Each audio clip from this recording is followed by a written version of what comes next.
Hello and welcome to The Hill is Always Greener, a show where four friends have chill discussions about Shadow the Hedgehog to distract themselves from the inevitable passage of time and their own rapidly waning ability to relate to the youth. I'm Cyberlink. And I'm... No. I'm Game Buddy. That's what happens when you have Taco Bell before recording. Yeah, I was going to say, they have pills for that. I'm the dark and grim and constantly mutating Valero. And I still can't get a hold of Doommorph. I'm Rock the J. You are not a squid now. Wrong, squid. Squid. Yeah, as indicated on our last episode, it is time for us to dig in deep on Shadow Generations, the other half of the recent Sonic X Shadow Generations remaster. And this is going to be an interesting one for a lot of different reasons, I think. Oh, yeah. And we mean it this time. Not like any of our other boring episodes. Yeah. Oh, no. Where we laugh a lot. Load of bollocks, the rest of it. We're just enjoying things and being happy. But no, we're not allowed to be happy this time. It's Shadow time. We've got to be grumpy. And introspective. Yes. And black. This is the destiny. This is the destiny we choose. This is who we am. Not a shadow of who I want to be. Actually, yeah, no, they do not have that. I'm a little surprised at that, but you know, it is what it is. But like, no, Shadow Generations, honestly, like, I figured it would probably be a good time, but I was surprised how much I like this game. It seems like a lot of other people did too. Yes, by the time we got to the release window, I mean, not to sound like a huge mark, I try to be discerning even in the franchise that I will ride or die with forever, Sonic the Hedgehog. But I think by the time Dark Beginnings started coming out, I was like, okay, I think I'm fully on board for this whole thing they're doing. And I mean, it definitely helped that we revisited Shadow's other game, and I really appreciated the that experience more than when it originally came out, to where I'm like, you know, that Shadow guy, I think I like him a lot again. He's pretty neat. He's got a cool backstory. He do cool moves. I like him. That kid's going to be a star. He's going to be in pictures someday. Someday soon. He is the coolest, or so he likes us to believe. Shadow Generations is an interesting title because I think most people who picked this up had a great time. I think lots of people who picked this up had a wonderful time. I think thousands of people were insistent that this is the best 3D Sonic game to come out in forever. So many people across the width and breadth of the internet told me that this is going to be the best Sonic experience I've had forever. Just wait 3 days, Valero. 3 days, your dreams will come true. Well, you wait for your physical release. Unlike us, we can't. We've got to get it immediately. You're going to have the time of your life. Anyway, it's out now. To be fair, I was in the same boat as you because I pre-ordered on the Switch. And then I know, you poor yeah. soul. I felt so bad for you. I was like, Jake, BS. I don't know how to tell this to you, but the Switch is just like that. Yeah. Unfortunately. It was a bummer. But, you know, at the time, like, it, even though I was really salty about it, it worked out because I got to finish Resident Evil 8, and that's a fun game. So, Ooh, There it you is go. indeed. I wish there was a connection between the two, because it's not, Roger doesn't play Chris Redfield anymore. Wah, wah. That's true. Oh, you're right. Resident Evil 8 has mold that turns people into gross monsters, and the stuff that shoots out of shadow looks like mold. So there we go. There's a connection. There are some scary We got moldy there. tentacles in both of these games. Something that I had brought up when I was talking to a friend of the show, Dave Ballmer, about it, is that like a lot of these details just haven't been relevant in the series for years and years and years. They just kind of got pushed to the sideline. So it's good that they have that recap in there for people who are coming into this relatively blind, because this, I feel like this is one of the more like continuity heavy games in a while. Like, it's the kind of game where if this was a comic, you would have constant editor's notes to be like, this happened in issue whatever. Yeah, but that sort of thing happened all the time in Archie, so whatever. Yeah. Yeah. Well, I remember when this got announced, I mean, it's not, I think it's impossible to argue because it's true. But I mean, yeah, the third Sonic movie is coming out. We knew since the end of the second one it was going to feature Shadow, and I'm sure Sega was like, okay, we definitely need some synergy. Also, a good excuse to remaster, one of our highest rated Sonic games, and hey, to take what we learned from Frontiers and have some more practice and introduce an entire new generation of Sonic fans who literally probably don't know where Shadow came from. Like, even if you read... Including Kirk Thornton, who apparently has no idea about all this stuff. And I don't blame... He's been playing Shadow for 13 years, and they've never, given him any reason to know or care about anything in Shadow's history. Just to jump in, and that's not really part of his job until it is, you know what I mean? Which I gotta say, not to jump ahead, I mean, this, dang, the performance in this game are really good. Like the core of Shadow, Maria, Gerald, man, it's good stuff, man. I have not even done my requisite replay with the Japanese voices just because I like those. I've heard a lot of it, and I mean, Koji Yusa absolutely kills it as Shadow. It might be my favorite Shadow performance he's done in a long time, but man, Kirk just sounds so good, and it's just crazy to go from when he first showed up to be like, yeah, I mean, he's doing that voice. I've said before, I love Kirk Thornton as an actor. He's great in just about everything. But to this and Dark Beginnings be like, nope, this is it. It still sounds very different from other Shadow performances, but I personally really enjoyed this. Really great performances from Kirk, from Stephanie Shea stepping in as Maria. Yeah. And of course, Mike Pollock coming in to play a very talented man with a complicated reputation, just like in real life. And Metal Overlord, apparently. Yeah, for some reason. Well, actually, I'm not sure about Metal Overlord because I'm hearing that might actually be Ray Chase. Really? Okay, sure. Ray Chase, who's also our new Mephiles, correct? No, new Mephiles is Robbie Damon. Oh, really? Yeah. Akechi is Mephiles, okay. Yep.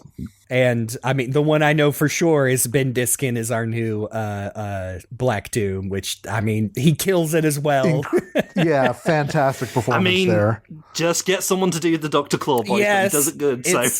I mean, if I had to, give him some credit, the filter, which is different, it's even heavier in this game, is pulling a lot of the weight, but... it is really hard to act with that voice, and I think he really pulls it off. There's some really good, especially arguments between Shadow and Black Doom, but I want to give everyone their due. I'm fanboying over the voice acting at the beginning here. But the fact that this game is definitely like, if you do not know who Shadow the Hedgehog is, if you're just like, oh yeah, he's the guy, he's kind of like Sonic, right? I mean, this game absolutely teaches you everything you need to know.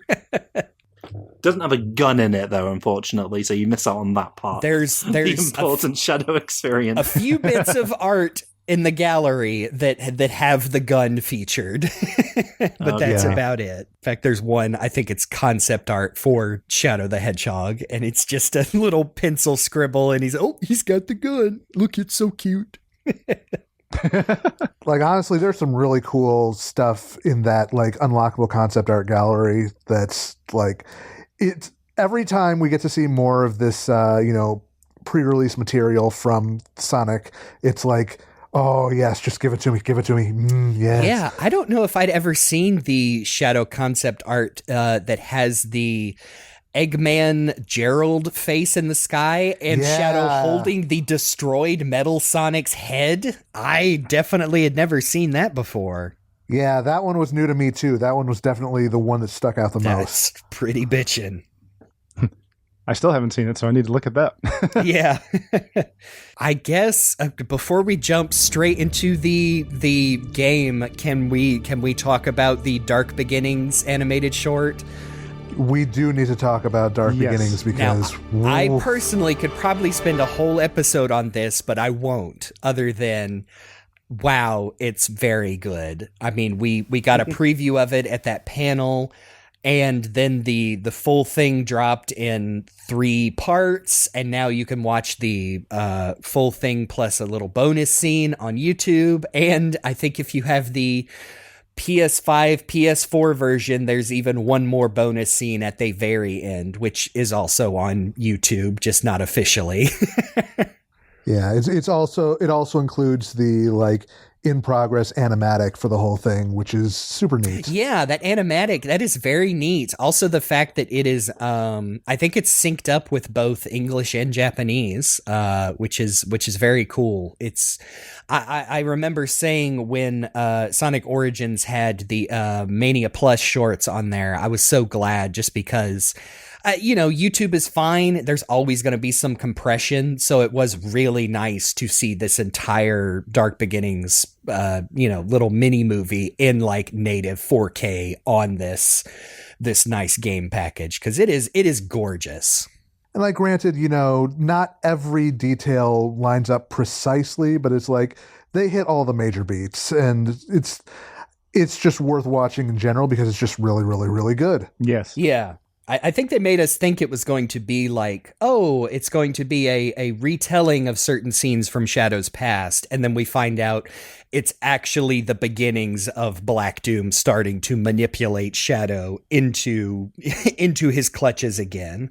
So we get to see some of the one of the quote unquote tragedies that led to the downfall of the Ark being when Emerald went crazy and destroyed quite a bit of it. But then, yes, it shatters in Shadow's memories. Shattered Shadow's memories. Hey, we're back to Kirk Thornton. He was in that Silent Hill game.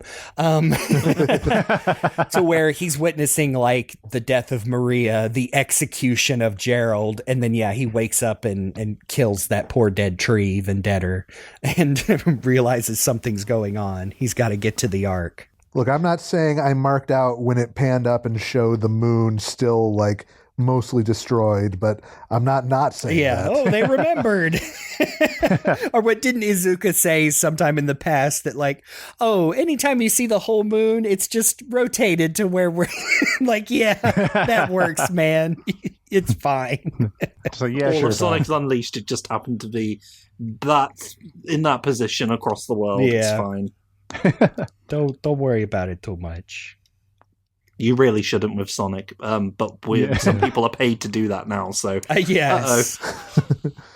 I think it's also worth pointing out like some of the development staff who made Dark Beginnings, because we should always give credit where it's due, especially for super sure. good stuff. Oh, absolutely. So online, I'm looking it up, and it says that it's the series was directed by Christopher Luke and Kevin Molina Ortiz, produced by Jasmine Hernandez, executive producer Yukio Kusumoto, and of course written by Ian Flynn. Yep. And animated by Studio Gygax. Yes. I wanted to make sure, got their studio. I think, one of the directors was on that panel. It was very cool to hear about like the whole process of this very, very nice looking like 3D, 2D, almost a little bit of like cell shaded type thing that, I think it suits the Sonic series very well. It definitely, lets them do those incredibly fast but readable like fight scenes, like the fight scenes are great as well, by the way, because it's like some of the people working on this worked on Rise of the Teenage Mutant Ninja Turtles, which is a phenomenally choreographed cartoon. If you don't believe me, watch that one clip that gets shared every like couple of months or so on Twitter it's a great little looking show, and translates over here because hey, these characters move really fast, so I like it. I think one of my favorite shots from all that I still keep remembering is in the third episode where Omega is like getting ready to like swing his Gatling gun. Oh, his like arm big at him. upgrade gun. Yeah. Yeah, and it like kind of like rolls and bounces off the ground a couple times before he like lifts it up. Oh, it's such an awesome shot. I love it. So nice to see Omega back in his top form here. Yes. With his proper voice filter. Yes, I don't care if it's 4 different actors that have playing Omega lately, as long as they get that damn voice filter right. But yeah, it's very cool to see. Rouge has been around. It's very cool to see Rouge like fight and keep right up with Shadow and Omega as well. I mean, Yeah. as Team Dark should. It's nice to hear that Rouge's voice is also consistent. I'm not constantly reminded of everything involving that. Yeah, there's only about a couple lines in the main campaign where I'm like, well, that could have been better. And unfortunately, Yes. they're all Rouge, but what are you going to do? Whatever, you know? Yeah, I'll just say it, that whatever. It's even animated to where it just should be a quiet shoulder shrug of a Whatever. Yep. but whatever.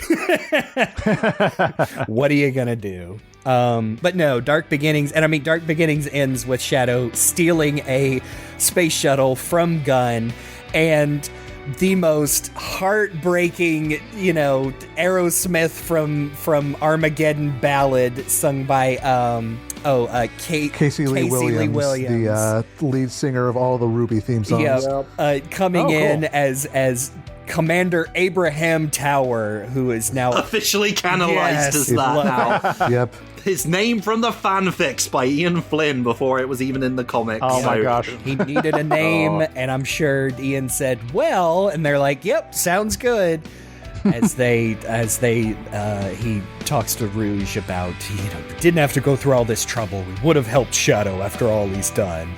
And you could have talked him down. And then a great line. It's like, well, I think there's only one person out there who could have done that, and we've lost her long ago. And just the most sincerest, like, Shadow flashing memories of, like, his unlived life he could have had with Maria. And man, what a way to top off this Sonic the Hedgehog tie-in animation. No, but seriously, you've wasted so many taxpayer dollars. It's like, well, she did get the thumb tribe from Dr. Eggman about the time eater.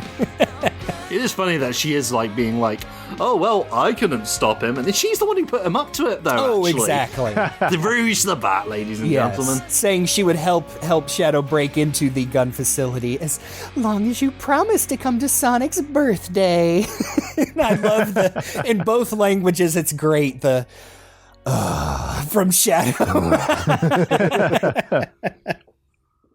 Good stuff. It's real good. I gotta tell you, I've talked about in the past that I do dabble in my like of like the Sonido pairing, mostly more as a like less of a super romantic and more of a they are cosmic forces destined to be together. My brain broke when Rouge said there's only one person, because I thought Sonic, and then I'm like, no, oh my god. The gay thoughts clouded You're in too deep. clouded my mind. But no, Dark Beginnings, absolutely great. The last teaser is, whoa, it's Black Doom, and then the extra scene in the Sony version is a little bit with Maria where it's actually kind of a recreation of the cutscene from Sonic Adventure 2 where Maria's like, I can't wait to get to Earth. And Shadow's like, I don't know if I have a place anymore. And Maria's like, well, I'll be there no matter what. And then she fades out. And it's beautiful. It's beautiful. I'm a little verklempt. Yeah, enough of Dark Beginnings. Let's get into the real meat and potatoes. Hey, it's Black Doom's back. We're on the Ark. Yeah, I appreciate that it's like, you get this one little It's very original Generations in the way that you get this one little cutscene real quick, and then it just throws you right into the first stage. Yes, Rouge calling Shadow at Sonic's birthday. Oh, it's a beautiful day. Green Vector's setting up the cake. And Shadow's like, I'm on the Ark looking for a dangerous, signal. I have no time for that game. My one has to be dark and interesting. Which I think is my favorite part about the admittedly short narrative of this game, is it really is like, Sonic, like, oh, I'm hanging out. Hey, young me's here. Woo, we're collecting the Chaos Emeralds. And Shadow's, darkness. I'm seeing Maria shot more times than combined in the last 20 years.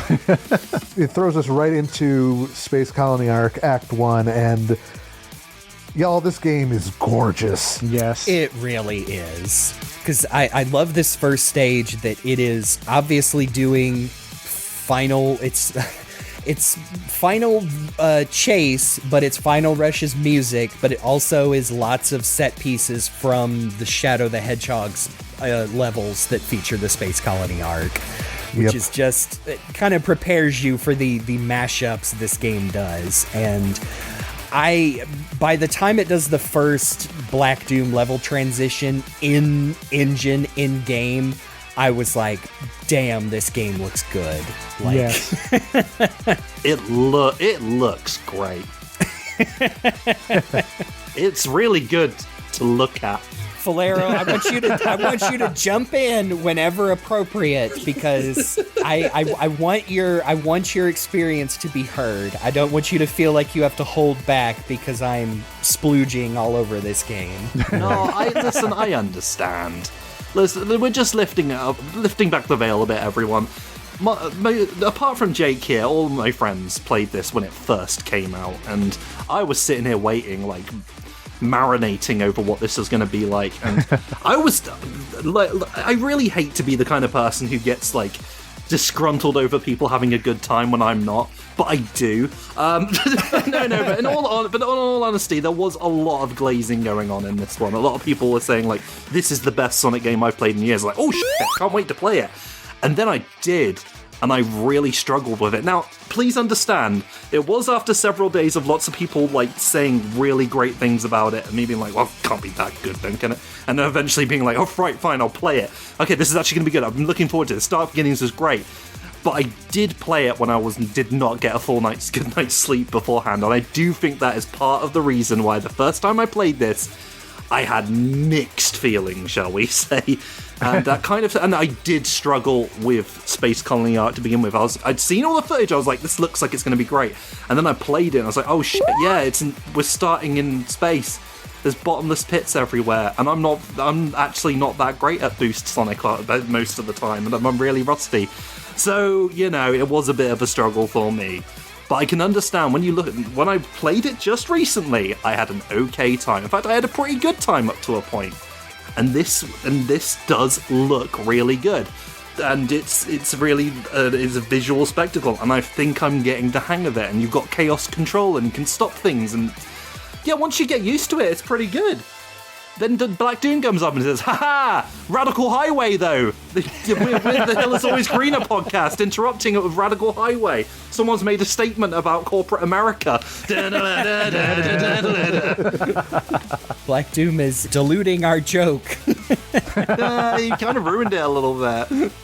But no, I want you to feel free to be honest, because I realized, especially playing this and replaying Sonic Generations, that I play video games a very certain way, to where I think we brought it up. I can't remember, was it our Generations episode, where there is a point where, hey, I can be good at a game, but getting good at a game doesn't necessarily mean the game itself is objectively good. I can, learn to play a frustrating game, but that doesn't necessarily translate to y'all know what I'm trying to say.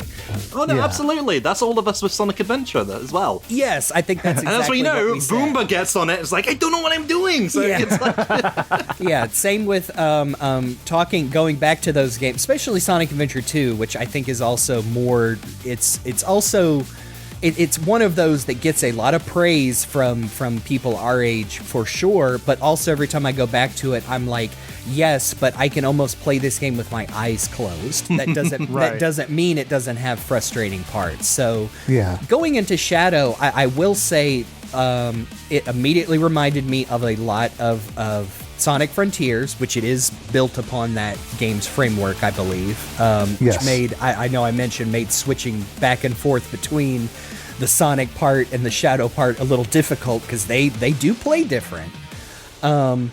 But it reminded me of the best cyberspace stages in Frontiers, but obviously with more of a Sonic Generations level aesthetics. And also I feel like these stages are longer than the cyberspace, but most of them are shorter than the longest Sonic Generation stages. So I went into this like knowing what skill set to apply to them. I would call myself a pretty big fan of Boost Sonic. Like, despite my little problems I have going back to Sonic Unleashed, I still really like the daytime stages in those games. Same with Sonic Colors, original generations. So I do, quote unquote, fuck with this style of Sonic game. But yes, I'm just saying we're out there. Like, my positivity came from it going into already resigning myself to being on board with what they were doing. So Yeah. I'm saying that so when I say, oh, well, I didn't have a problem with that, I don't want it to come off as dismissive because I'm letting you know what kind of Sonic Goblin I am. Like, I put, full disclosure, I put about 30 hours into Shadow Gens and I'm right at about like 22 for Sonic Gens, and all I've got left is finding those lost Chow. So I played this game to an unhealthy degree, some might say, especially when it first came out. Yeah, like, at the end of the day, we can only speak to our own personal experiences, so... Yeah.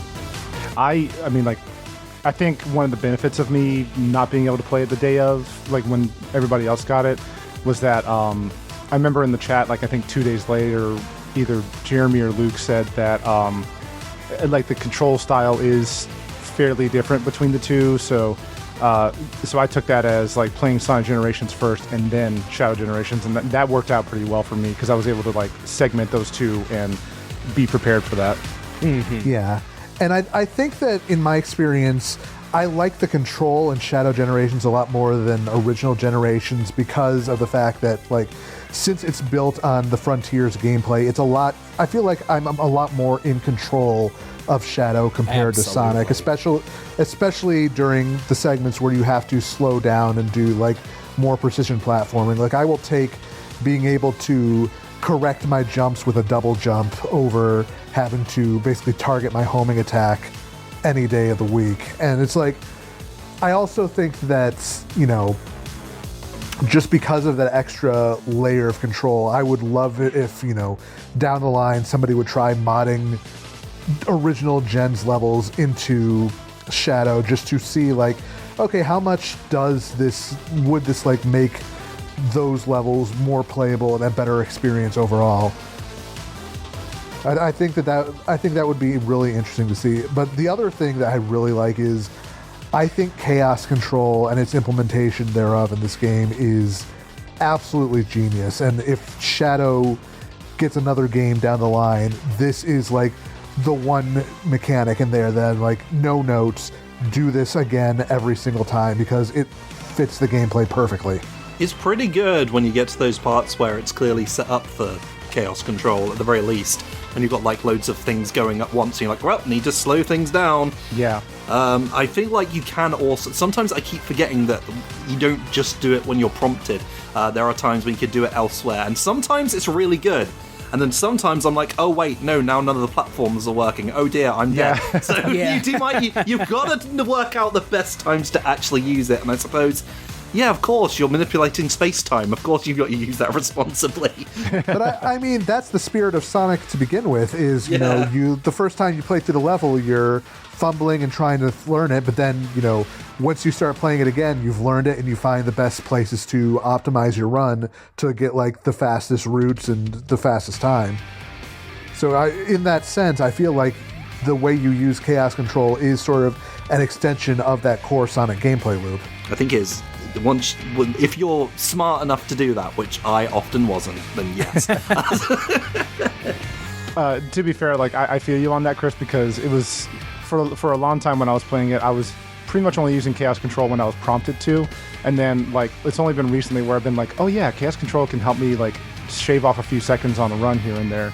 So I mean, but like I totally feel you too about like trying to use it at the right time, because you don't want to screw yourself over with like not having a platform or not having like the requisite like scripted like enemies that are going to show up so you can like homing shot past all of them and stuff like that. Don't say homing shots. I think there are several missions that do a pretty good job of teaching you how you can use Chaos Control in other ways. In fact, I think there's one in Rail Canyon that is literally like, hey, if you can string it together, you can literally Chaos Control, stop the timer, and yes, like you said, shave huge amounts of time off of your runs. Yeah. I think the coolest moment I had with Chaos Control was in Sunset Heights, realizing, oh, wait, these rocks that this Death Egg robot is throwing at me, I can Chaos Control and homing attack them to get up to this other route and get the collectible. Like, realizing that was kind of a revelatory moment for me of like, oh, this is how you can really like build levels around this mechanic, and like creating ways for, you know, players to actually really find ways to experiment with this and reward them for being willing to try something new when it's not always obvious, you know, that this is a point where Chaos Control would actually help you. Yeah, see, I didn't do that. That's probably why I didn't get the grips of it nearly as much. I can see the potential there, though. I feel like if it's something I sat down to play over and over, I might start getting to grips of it more and discovering things like that. Would you say it's the ultimate power? Because Shadow certainly insists that it is. Freeze. It's cool. It's pretty close. I think my favorite Chaos Controls were one is if you're not familiar with the shortcuts yet, the big green energy blobs that kind of function like the goo pathways in Shadow the Hedgehog. There's one in the Metal Overlord fight, which if you use it, leads him to saying the cool ass line like, "Oh, Chaos Control, that power is already mine." Yeah. And then the second one is if you get the when he shoots the little crystal at you and you do the Ganondorf bounce it back and forth, that can lead to a second point where you use Chaos Control, and Shadow literally does, Zaworldo hits a bunch of debris, and then, time will now commence, and hits Metal Overlord again. That's really cool. I do prefer this version of Chaos Control to the one that's in Shadow the Hedgehog 2005, because the skip the level button. Now that one no longer relevant. It used to be Chaos Control, but now. By the way, should we talk about Act 2? Because I forgot, when I played this, I was ready to go to another level, and I forgot, oh yeah, of course, because it's like Sonic Generations, they've got to have a second act, and it's 2D, and I will admit, I've never been a huge fan of the boost style 2D. I think it's okay, but sometimes it feels like they force these in a little bit. I think they're okay in this game. Sometimes you can have some real fun with them. I don't know if they feel necessary, though. I would say they hold up probably better than the 2D challenges and sections of the original Sonic Generations. Right. Especially this. I mean, knowing nothing how the game was going to dole out Shadow's Doom powers, the fact that the first time you play this one, it straight up gives you the wings and is like, all right, go for it, dummy. Kind of blew me away because I was not expecting it at all. I do like this one again because it's also, when you go back to replay it without the Doom Wing, it's one of those to where it's like, okay, you can use Chaos Control and some other future powers if you come back to, skip over hazards. You can freeze those missiles in place, use them as platforms. So I think the 2D sections, again, they never feel as good as a straight up like new classic Sonic level, but I think I liked these more than the a lot of the sections in original Sonic Generations, which I'm the same opinion of. They're not bad. I remember when colors relies pretty heavily on them, I was like, well, this is fine, but it's not really what I want from a full 3D Sonic now. Yeah, my one thing is that, like, I'm a little bummed that when you go back to replay the stages, outside of the Doomwing, there really isn't a whole lot of opportunity to, like, find... Actually, I don't think there really is any opportunity to find new routes by using powers you unlock later in the game, because it's like, you get the multi-lock, like, very early on in the game, but at the same time, it's like, you don't get any of the, like, specific enemies you can use the Doom Blast on. There's no water sections for Doom Surf. There's no goop sections for Doom Morph. So it's like a lot of that stuff that comes later in the game is only really relevant to the levels that show up after you get those powers. And there's no, like, the later powers do not affect your ability to, like, experiment and try new things on the earlier levels. So that's a little bit of a frustrating point. I kind of wish that they had added in, like, maybe one or two things to be there that, like, oh yeah, if you come back later, here's this enemy that you couldn't do anything before with, or this piece of terrain, but now that you have this power, this opens up a new route that's even faster, or that's, maybe a little trickier but can cut down your time.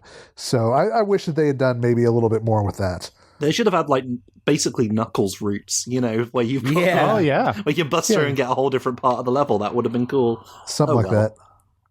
It'd be cool if they, like, later on released DLC for Shadow Generations where it's like remix levels where they do have those mechanics in. That'd be cool. Yeah, I know they've already confirmed the one DLC level, which I'm sure was already done by the time the game came out. But right.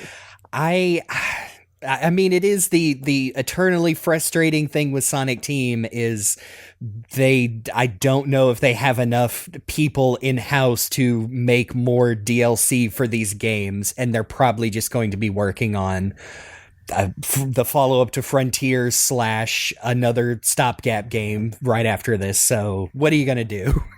Yep. I did want to ask, since we're talking about gameplay and stuff, I think now would be probably a good time for all of us just to mention, like, what systems we played this all on, because I usually like that kind of feedback. Yes. As was mentioned earlier, I played this on the Switch. I played it, I want to say it was close to half and half playing on docked and playing it handheld. But either way, it stayed at a very stable 30 frames per second, and it performed well. I didn't notice any slowdowns or any glitches. It's really solidly built, both Sonic and Shadow Generations, and it's been great for me because just the way that my life is arranged, it's nice to be able to have, like, I'm glad that we live in this day and age now where we can have, like, full-fledged games on handheld devices. Yeah, that's good to know. It was not compromised that much as far as visuals and performance goes for the Switch. I ended up playing, I think I got because I wanted all that bonus shit. I'm sorry. I'm a bad leftist. I bought into the establishment.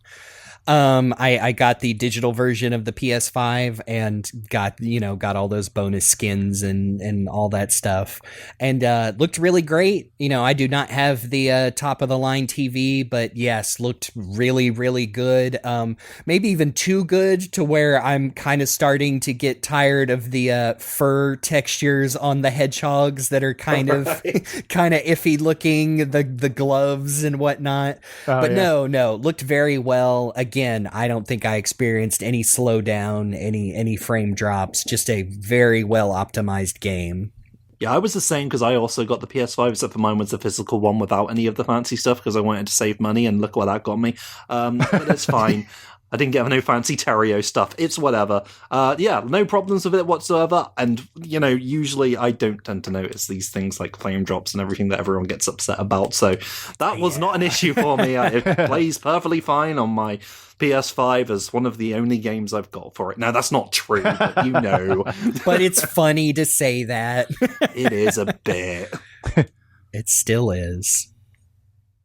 I did get the digital Steam version but I also got the physical PS4 version as part of that limited run collector's edition, which took a month to deliver. Good job, Limited Run. That was just for the game itself. The collector's edition, who knows when I'm going to get that? Oh no! Oh, I think they said July of next year, maybe. So you're saying July of 2028? I know. Speaking It's of been 50 years. Almost like the Sonic franchise. So, never mind. I was going to say throwing money at bad behavior. It's maybe a little too mean. I'm just saying somebody ordered from Limited Run and got a download code, and it took like a week for that to get delivered for a download code. Yeah. At least it wasn't a burned ISO of something. Yeah, paid $50 for. But no, I mostly played on the Steam version, and that's gorgeous, buttery 60 frames. The whole thing. I've heard. It's real. It runs really, really well in my experience, and that was how I played most of it. But I finally got my physical copy like a couple of days before we recorded this episode, and I played on PS4, and woof. Oh dear. It's a bit of a downgrade. Like, Yeah. Oh yeah. it's jumping from 60 down to 30, and with significantly longer load times. It hurts a little bit, I will say. Like, if there is one version I would recommend people play, it is absolutely the PC version, as long as you've got the specs or whatever. But being able to run that thing at max speed and just, again, buttery smooth. Yeah, that must be nice to have a functioning computer. Oh, One day I will be able to experience Shadow Generations as we truly imagined it. With fan mods that they're already working on. I love the two that Luke shared with us last week. Oh, that's was right. Shadow in Vegeta's armor, and also changing the nameplate for the final boss so it says "The Devil from the Bible." the other mod I saw was replacing Shadow with Rider Sonic and turning the manta ray into his hoverboard. Oh, that's cool. Yeah, I mean, just to reiterate, I know we touched on it on Sonic Generations that Sega has been pretty cool about not just completely throwing out almost 20 years of fan modding history with the original generations, but also that people immediately jumped on the framework for this one. I have been seeing a lot more mods like that, like somebody is working on replacing Radical Highway with Westopolis, stuff like that. I mean, Shadow keeps going back there too, so it makes sense. Time is an infinite circle. I do. I wanted to make special mention. Like, we talked about Terios a little bit earlier, and like, if you did that pre-order, you got that skin. And I, of course, like my first playthrough of Shadow Generations, I played it with just regular looking Shadow because I wanted that emphasis, like especially with the story beats and all that. But during my replays of levels, like I've had the Terios skin on, and I really appreciate that. I mean, it is a skin over top the body, but like there's still like some unique looking like facial animations, and I appreciate that it's not just like a really lazily slapped on skin. Like there's actual like effort put into it, especially for like the scene transitions and stuff like that. Yeah, like Izuka said in an interview that the whole reason they did the Terrio skin was because the rabbit skin for Sonic in Superstars was so well received. They're like, oh, well, maybe we can do something similar with that for Shadow. And I think that it's really cool that they are giving that old design some love. And I also love that, most of the time, Shadow's skin does not change in cutscenes, but for the Doom Morph power unlocks, Terrio's skin is still active, and when it does the eye flash, it only does it on the working eye. Yeah. That's a nice touch. Yep, I really like, and of course they include the not all of the concept art, but like the rendered versions of the original Terios design for Shadow, and it's super cool to look at that and then see the skin and be like, yeah, man, that's pretty tight to see that fleshed out into an entire like functional character model. And again, there's so much cool stuff in that, concept art gallery. Like, I was shocked to see actual Sonic X artwork in there. Oh, yeah. I think you mean Sonic animation. Oh, yes. Pardon me. But yeah, like stuff like that, and like, the Shadow model sheet of permitted and non-permitted expressions. Yeah, that's great. Shadow is allowed to laugh and smile, but he must not look like a dork ass while doing it. Shadow is not allowed to make the DreamWorks face. I was just thinking that, yeah. Watch out, you're gonna crash. But yeah, just like so much little detail going into stuff like Terios, or like, the Black Arms designs are especially good in this game. Like how all the extra little detail. Look at that like, butt. but like seeing how creepy and like all the ridges on the brain, like top of their heads, the designs are so cool, and it's so neat seeing these things that were, super low poly because they had to make it work on the PS2, like fully realized. Very cool to see the I guess a variant of the Black Bull enemies. But in Radical Highway proper, once you get to that level, but these weird, almost look like Black Doom Devil dragons, but shooting cyclones and lasers at you. Like, it was neat to see that in concept art unlocked, and then, they just decided to make that a full enemy in this game. Also, these are not black creatures, by the way. I'm just saying, they look a bit more purple, I think. Yeah, well, they are referred to in the concept art as Black Warriors, so Okay. still keeping that potentially problematic moniker alive, Sega. Not spoken out loud in dialogue dozens of times by characters. Thank goodness. But yeah, once we finally get out of Space Colony ARK, well, the first one specifically, we get a cutscene of Shadow finding the fake emerald from Sonic Adventure 2. I love it What the hell? I know, he gives Tails his props too. He's like, even I'm having a hard time telling the two apart. I can't believe that not only did they bring it back, but they made it plot relevant. Oh, yeah. Yes. Isn't that the color emerald? Like, the yellow is the color emerald you get when you fight Shadow in Sonic Absolutely. Yes. Generation. So there you go. And as Big points out, in one of his pieces of dialogue, it's the same one that he had that Froggy ate. Oh, yeah. Oh, my gosh. I mean, I can only imagine during a writing planning session, Ian Flynn just realized that and backflipped out of his desk chair. I think Ian is just like, he has like a brain plug that's like always connected to like Sonic lore matrix. I'd say he did a Jimmy Neutron brain blast. The yellow emerald! I am glad that any time a good thing happens in Sonic story, we immediately attribute it to Ian Flynn, which is the opposite of what happens in the Sonic fandom. I know. Hey, I'm off of Twitter now, so I have not experienced that. No, and me either. It's been a breath of fresh air. Welcome, my friends. We finally moved on to bluer skies. Yeah. And butterflies. For now. For now. Yes, the fake emerald, which is still a incredibly confusing thing that they introduced into continuity, but so glad it's here in this game, especially for what they do with it later. Yeah.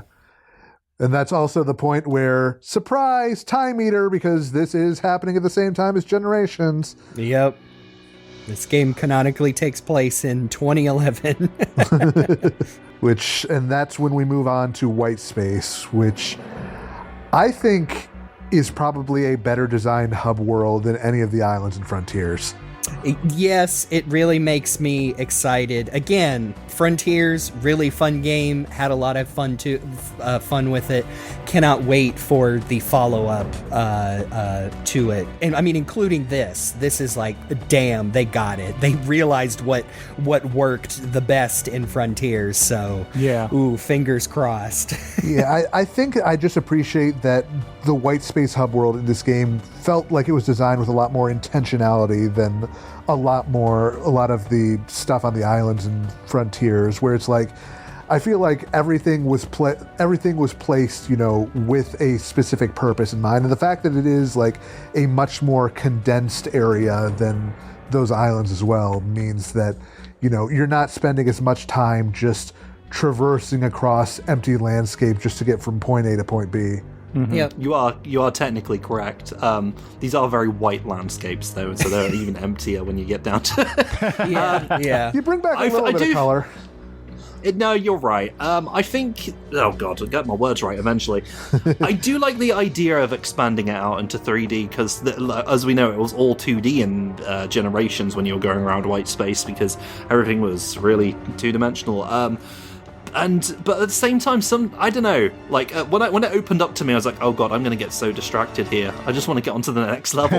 You know what I mean? Whereas when you were in, like, Sonic Generations, it's like, okay, that one's done. The next one's right down the slope. There you go. Yeah.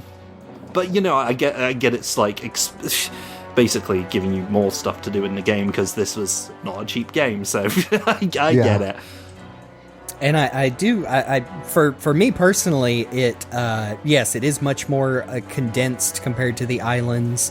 I did like there are a couple of little cool secret areas that do make you go, oh, I didn't realize that was there. And I do still think it's really fun once you unlock the Doom Wings at the end to get to the very highest part and just fly around like a doofus for 20 minutes or so. I mean, that is what you want out of any good hub world is it fun to just like run around in this open space? It's the same thing, going back 30 years to Mario 64.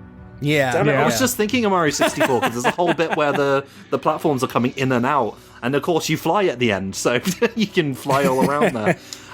Oh man, Sonic stealing from Mario again. Well, you know what? Sonic only steals from the hits, so it's fine.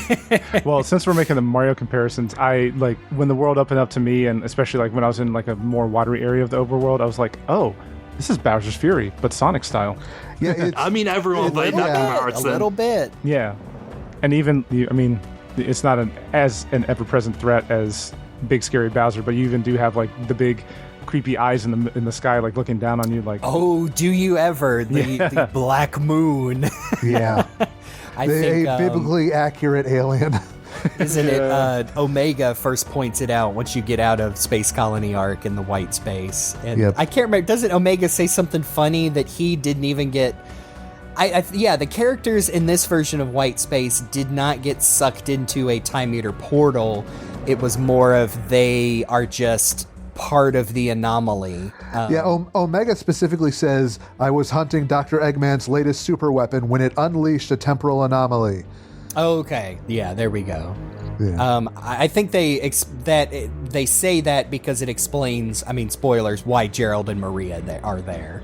That it is a large wound in time compared to like the Time Eater and that sucked a bunch of friends into his black holes and whatever. It is funny making the comparison to like Sonic Generations though, where they've got like, Amy Rose, Knuckles, Tails, Cream the Rabbit, Blaze, all these characters, and then Shadows is like, and did you want to know where Big the Cat was and Orbot and Cubot? Well, now you do. They were. Yes, actually, I did. Yeah. No, I'm so glad Ian Flynn plugged that plot hole. The whole time I was playing Sonic Generations, I was like, why did Eggman leave them behind? That's so out of... No. I know, they left them in the depths of space after Sonic Colors DS ending. But I also appreciate that Big is here because I remember, like, in the original credits of Sonic Generations, seeing Kyle Bear in there and being like, wait, Big wasn't in this game. And now, 13 years later, here he is. Which I gotta, again, not to jump ahead, man, I love how they finally got what makes Big a great character, which he is just... we said this for Frontiers. He's just a chill guy that's got his life figured out, that just loves meeting new people. And man, some of his dialogue just almost got me choked up with how sincere it is, talking about like, oh, well, no, Froggy doesn't talk, but I can just tell what he's, feeling and thinking. And Aw. How do I know it's the same frog every time? I just do. And it talks about he's been to Soliana and met the princess, and there was good fishing there. And oh man, good stuff. Kyle Bear's performance as Big is really like, I think it's nailed it now. I will say, just something about the softness of his like, oh, hello. Yes. It's more like it is more of like, I would say a funny like Sesame Street character voice than the the dumb guy voice that we don't do anymore because because of reasons. It's still it gives Big more agency without taking away what his character is. Yeah. The big line that made me pop off the most was, "Hey, if it's all right, can you teach me how to use chaos control? It would make fishing way easier if I could stop time. Actually, it might make it too easy. You know what? Never mind. I'm good." Oh, and gotta point out, I think aside from Maria, Big is the only other character that Shadow cracks a smile at. It is the tiniest little, like, oh man. Acknowledged in the Twitter takeover just yesterday as of recording. And Shadow begrudgingly admitting that Big's just really nice to have around. Yeah. I love that it even had, little bits of dialogue of Big saying, "Oh yeah, I went and talked to the professor and Maria. They seem nice. He seems so sad. I should teach him to fish." Aw. Since we're talking about some of the character dialogue, I don't want to skip over my favorite Omega line, which is him saying something like, "The weapons from the Black Arm seem to be organic in nature. Shadow, you were created using their DNA.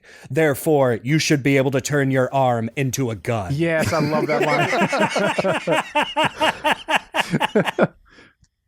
Love this Omega. Such a good balance between it, not going so far out of the like he is a robot, but also he is a funny robot who loves to shoot and kill things. The thing to note about all this dialogue is it's really good, and you can completely miss you can know about it because it is just text dialogue that pops up if you remember to go to the characters and cycle through their dialogue 3 times to get like new bits. And it's a cool thing, but also it kind of like reminds me that the story here is a bit skinny, it's a bit skimpy. It's there, and it's what's there is good.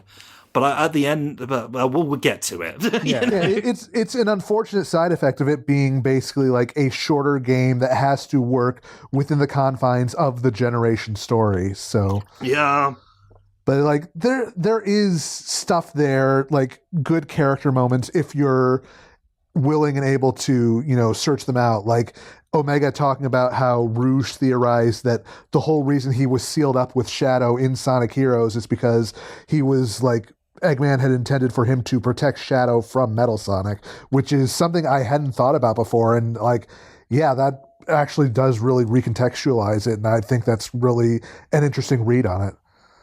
I know, it's a nice, like, wow, they really screwed the pooch letting Shadow, Metal Sonic get Shadow's data in Sonic Heroes. I really like that. I mean, I feel like the game's story is short and like the overall narrative is quite simple. It is packed with just lots of moments like that. That it kind of, I think the story did the best with, like you said, the format that they were, not that they were working with by this is the second quote unquote half of a Sonic Generations remaster and is trying not to be completely unlike that game, even though the story does go some places, that's for sure. It does. I think maybe I was just a bit disappointed because Start Beginning set it up to be something maybe a bit bigger than it actually was. Yeah. Maybe that's me just like getting my hopes up as I often do. And I think also that everyone was telling me, wow, this is the best Sonic story in years. Fuck you, Sonic Frontiers. You sucked. Look, I love this game, and even I wouldn't say it's the best story, but I think it has some of the best world building.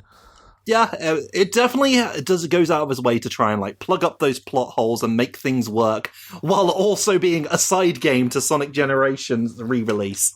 Yeah. And not to say that the story is completely without substance, because I think what it lacks in like overall plot, it has some really good emotional moments that like, just speaking for myself, hit really hard, like especially by the time by the time Gerald and Maria show up, and unlike the trailer, you think, oh, this must be Black Doom. Like, oh no, it is Gerald and Maria seemingly from not too long after Shadow was like created, because they have no memory of Shadow like becoming a powerful fighter.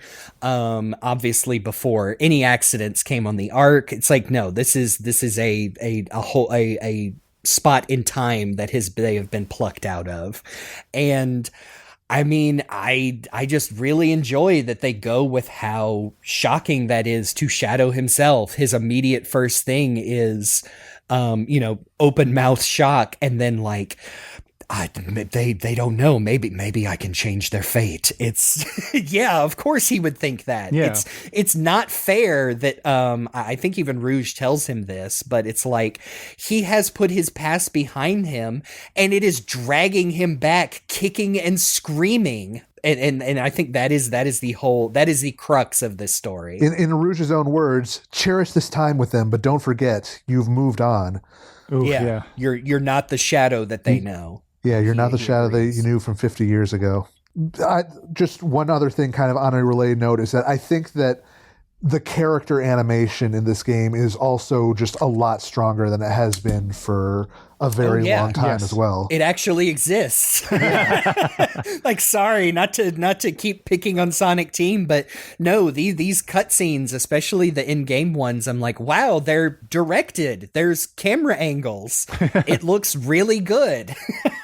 And even just like stuff like the facial animations, like seeing Shadow's pupils like shrink for a moment when he gets a hug from Maria or sees Gerald. Oh boy. It's like, it's a lot, it just feels a lot stronger. Or like, him slowly letting his hand and Maria's separate as he steps away to fight Black Doom. Oh man. And yes, as I've already referenced, the Doom, I think they're called Doom Powers Bestowed, all of the unique little cutscenes where Shadow's he's getting gooped on by the Black Doom tentacles, and just the scary horror camera angles as he's writhing in pain before accepting this new power.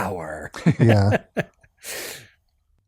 The story itself, yeah, it really looks really nice. I think I enjoyed it the second time around a bit more, and I think that was because I bothered to go around talking to the other characters, so it managed to settle in a bit more, because a lot of these little character interactions are completely missable, so I guess maybe it's because I was rushing through it the first time. I was like, okay, this is cool, and now the scene's over. Okay, this is cool. Okay, back to playing. Okay, this is... I don't know. I think it didn't hit me the first time as strong as it did, and maybe... And I'm not going to say, I was worried I was going to get, food poisoning from how undercooked it felt, but that's a bit mean. That's a bit mean. I think it was... just the first time, I don't think it hit me as strong. Second time, I think now I've sort of accepted it for what it is. I'm like, yeah, this is a nice little one-issue narrative of a Shadow story that they did the best they could with very limited time, I guess. Yeah, I will say, and I want to talk about it later with some of the Doom powers, I do think the game itself, looking out of my own, head against the grindstone, mastering it despite the game, I do think there are several things in the game it should do a better job at teaching you what is going on. Doom, like, morph, yeah. doom, morph, doom, morph, doom, Yes, morph. Everyone says it. And I mean, I think there should just be a pop-up that says, like, don't forget to go talk to your friends. They have lots of things to tell you Right. about. Like, Yeah. that is that would be an unobtrusive reminder to, like, hey, because they do have advice for you as well. The only person playing Oma Chow in that area is Ian Flynn himself telling you, hey, make sure to talk to your friends. I was like, A little thanks, Bumble Ian. King head pops up. Still, I will take it over original generations where all the characters do is, give you tips on where to find red rings and congratulate you for getting an S rank. Yeah. That's about it. It's more than that. I suppose we're just getting some of our story gripes now before we get on with the actual game. I The know, biggest thing, which I think was worth acknowledging, is Black Doom. Somehow, Black Doom returned. I mean, That's it. they really They do say- never explain it. I mean, Gerald said he grew a new body, Yes. and I'm like, okay, cool. How? Why? What? I thought he was going to be like a guy trapped in time, like some of the other characters. That's what I thought. That's what I assumed Yeah. too. But no, or the time reader rift like plucked him right before the final fight in Shadow the Hedgehog. But no, I mean, he shows up before the Time Eater does. So no, Yeah. that is him in the present being revived, and the He Time was Eater. He's been sitting on a throne this whole time. The Time Eater just sped things up. Perfect tone for my little body. They don't explain it fully, which sometimes you do just have to say somehow it happened. Yeah. I'm guessing maybe perfect cell rules, like, oh, a tiny bit of him survived and he took the last however long it's actually been in Sonic's world, and yes, has grown back to his original form. Took 6 years. The theory I saw going around was that like one of those Doom leeches, like the one you saw in Dark Beginnings, was still on board the Ark, and basically, same thing like you said, perfect cell rules, but also hive mind rules, where Black Doom used that and basically like spent time evolving that into a new body for himself. And Yes, which does get brought up later. Later Because with he is Shadow. trying to like take over Shadow as like one of the potential things. It's Yeah, like he's become his new basically body. grooming him to be a new host. So I guess it makes sense. I just, yeah, and there you think Ian Flynn would be like, no, I'm confirming all of this and making it make sense. Yeah, there are I'm sure limitations. there will be a Bumblecast where he will be more explicit, but like there's a throwaway line from Rouge. One of the ones that you can get with her is that you were pretty brutal when you took down the Black Arms before. There's a good chance that they'll find a way to revive themselves again. What I'm getting at is don't hold back.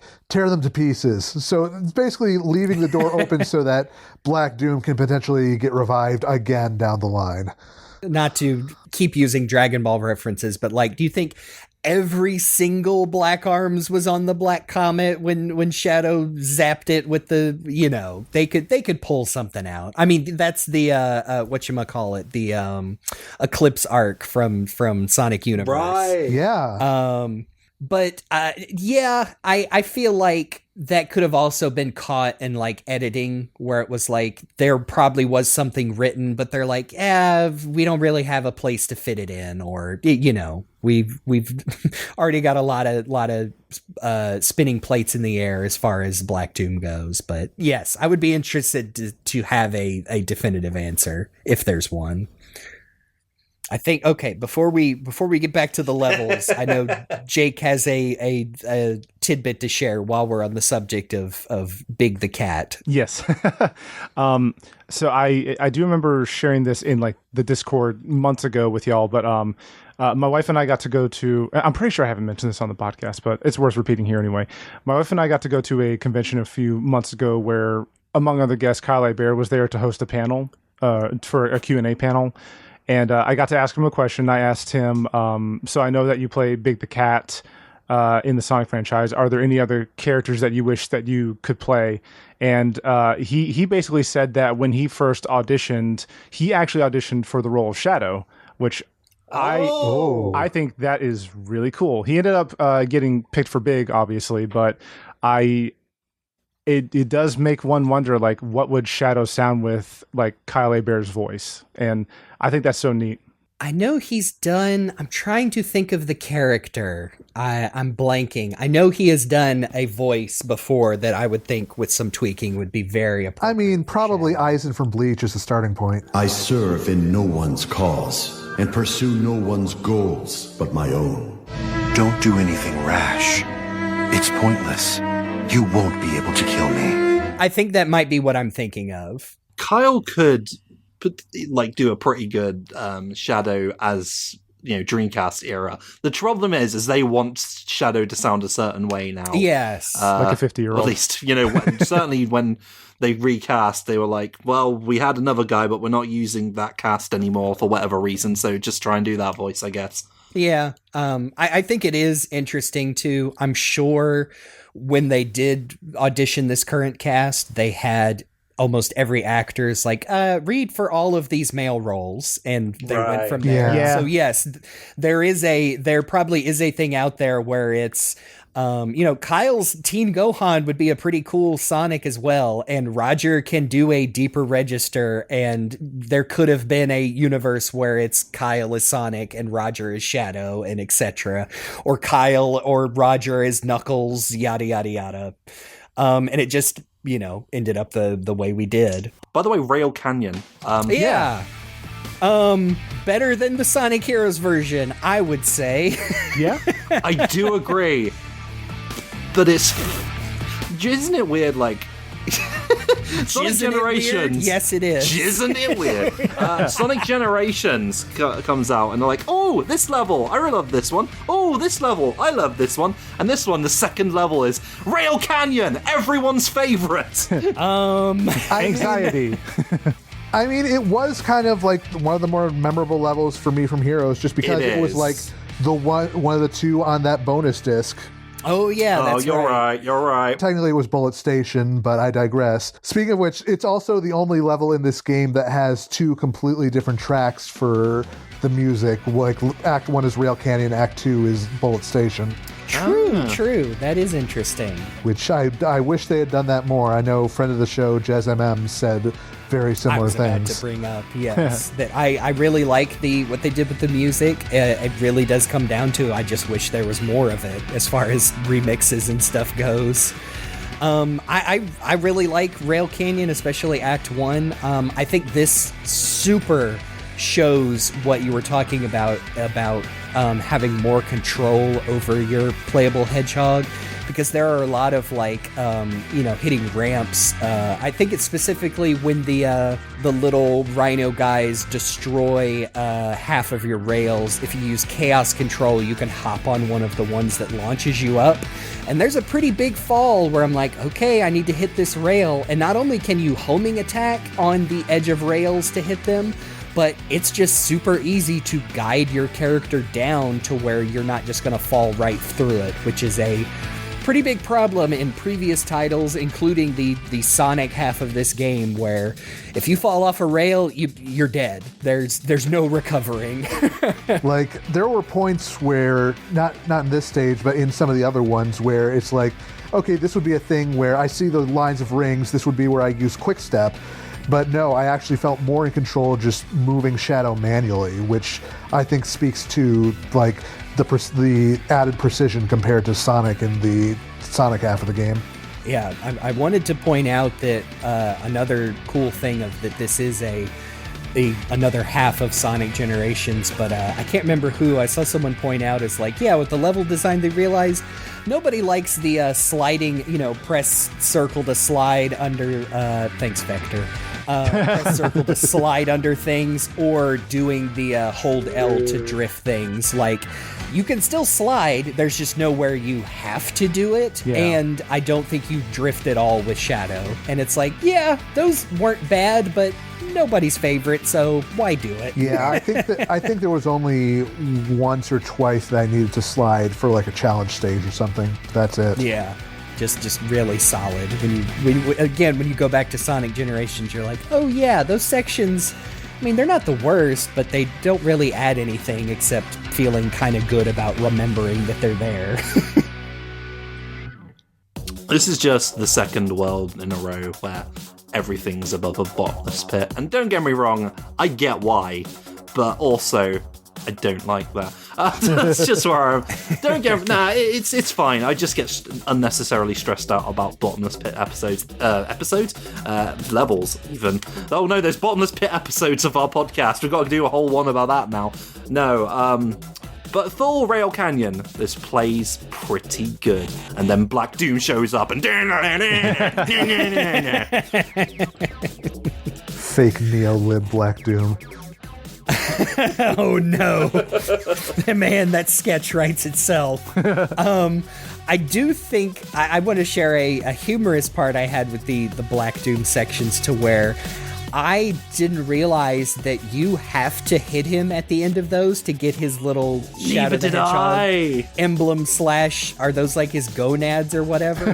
But I missed the one in Sunset Heights. Actually, the exact one. I missed the homing attack and was like, oh, well, I'm sure it's scripted. And then I got to, the end of the story, and it's like, no, you missed him. You got to wake up that last eyeball on the Black Moon. I'm like, oh, okay. Silly me. Really? So I thought it was kind of cool / interesting. It's like, no, that is like a separate gameplay thing. You need to get the Black Moon gonad if you want to unlock the full final boss. Interesting. So it means you need to go back and have him go through the whole conversation again between the characters. But by the way, one thing this has over Sonic Generations is these characters be yapping. They sure, not all the time, but whenever Black Doom shows up, they've got to have a back and forth. And it's, it's good. I mean, I like it because he's so taunting. He's like, oh, you've got a new power, Shadow, but will it be enough? Try not to wreck my voice doing a real Black Doom. You're coming along nicely, and he licks his lips if he has. Yes, exactly. It does back to the fold. It does make it interesting every time you get thrown into one of these Doom Zone sections, because they cut off your chaos control ability. Yeah. So there are missable shortcuts that will disappear if you're not fast enough. So you don't have that crutch to lean on if you want to hit them. You got to be fast. Like, I immediately think of the one in Rail Canyon where if you're not speeding right from the jump, then the platform goes up and you have to take the low path. It's pretty tricky. I will say, maybe it's just me and my old brain. Whenever there's a Black Doom Zone section, it's all really, really cool to look at, and I get really distracted, and sometimes I forget I'm supposed to be playing the game. So that's sometimes why I screw up. It's like, oh, look at that cool thing. Oh, I'm dead. Okay, well, I can watch it again now. Good thing there's no lives in this one. I'm actually quite happy for that part. There are literally some magic eye puzzle inception geometry folding in the background that is very cool but distracting. Izuka clearly really enjoyed that first Doctor Strange movie. Yeah. Yeah, that pretty too. much. It's that. Good artists borrow, the best artists steal. Yeah. Sonic's been doing it since the beginning. Yep. So. Hell yeah. But yeah, there's a lot of stuff in those Doom Zone things that really kind of mess with your head. I immediately think of in Rail Canyon, the one where you're doing the dive and then the perspective shifts, so you're still diving, but you're doing it forward, and it's that broke my brain for a second. I couldn't react to it even. And it's kind of fitting because, I feel like Black Doom is, messing with your head the whole time. He's really f***ing with Shadow. And he's like, hey, Shadow, isn't it weird that you have your tongue in your mouth the whole time? Think about that for a while. You're aware of it. Oh. There's a skeleton underneath your skin. What? No. Shadow, isn't it weird that every time you look forward, your brain just makes your nose invisible, but then if you focus on it, it's back? Get out of my head! They call him Fingers, Shadow, but how come you've never seen him fing? Why do they call it the oven when you oven hot food oven? Did you know? Dog not cow not go moo. If moo. Shadow, cow tools. Oh Lord. Oh man. I'm gonna see if Ben Diskin is on Cameo so we can get him to say all of these things.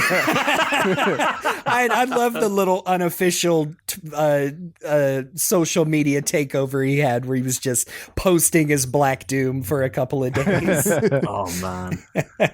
I do appreciate, like, they admittedly don't spell it out in game, but I appreciate that in the last Twitter takeover, they basically confirmed what I had suspected, which was that, yeah, the reason Black Doom keeps bringing back Radical Highway is because he knows that those specific memories are, like, torturous to Shadow and, like, of him at his worst, so he's trying to use that to get into Shadow's head.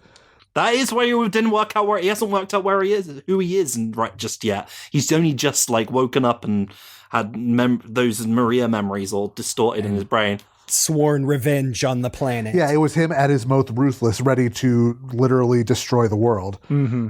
And also, it was the first time he was playable, so people were playing it and like, oh no, I don't know how to do this. Oh no, it's so confusing. Sorry, Boomba, catching strays today. in that Twitter takeover, doesn't Shadow? He says all that, and Sonic goes like, "Are you sure it's not because it's radical?" And he's like, "Of course you'd make fun of my very personal trauma, Mr. Green Hill Zone." No, my trauma. It's like, oh, they know. I do want to mention something about the transitions from like the level into the Radical Highway bits for pretty much all the levels. I both like them and dislike them. I like them because visually they just look so cool, and I love the production value on them. But I dislike them because I feel like they take away control from the player for a bit too long. Like, I mean, you know, as a Sonic fan, I'm okay with like some control being taken away from me, because my example is always like, actually in Radical Highway, the points where like you're bouncing on the springs like up a cylinder for like what feels like 30 seconds, but just like Sonic Adventure 2. Yeah. But like the transition scenes are so cool, but I just wish that I don't know, I just wish that it didn't take control away from you for so long. Like it feels like it goes on a little too long. I really like some of them where Shadow gets to do a super cool thing.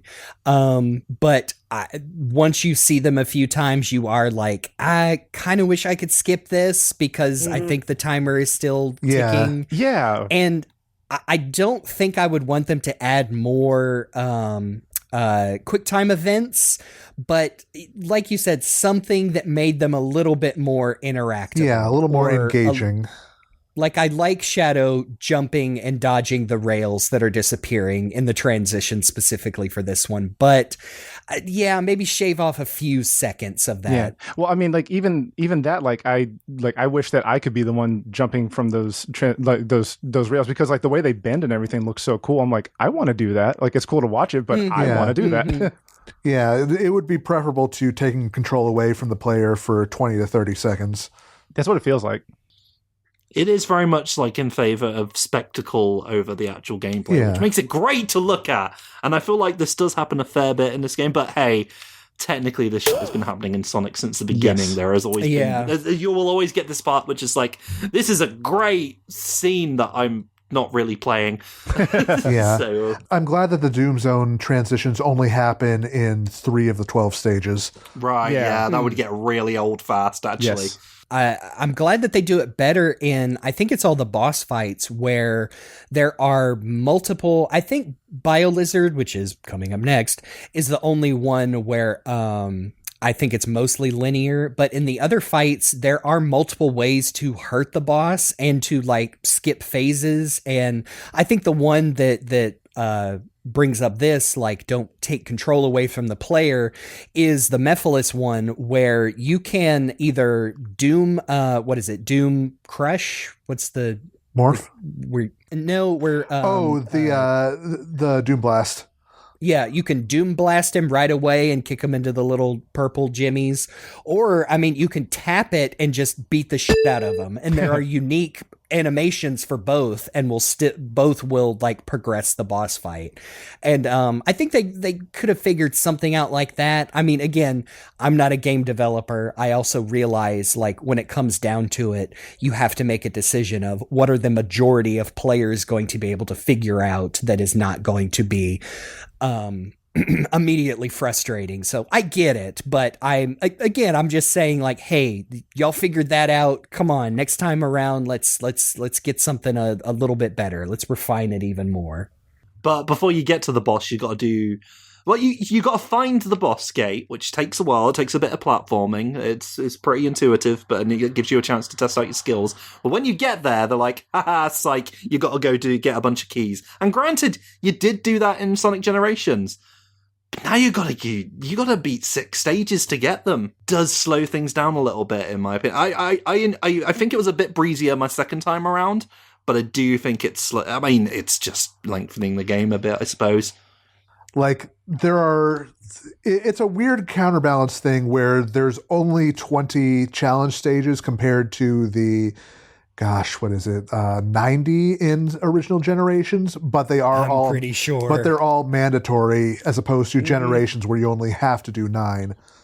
I got to jump in and say I liked these challenge stages. Yeah. I didn't think they were that bad until there are a couple that are pretty hard to S rank. Yeah. But again, if you don't care about that, they're pretty breezy. I did not bother to S rank them because there's not even an achievement tied to it. So it's like, why would I even bother? Why would you bother? I actually like these. Like I said at the beginning, I think a lot of them teach you like gameplay strategies that will help you out in replays of stages or future stages. So not that bad. They're okay.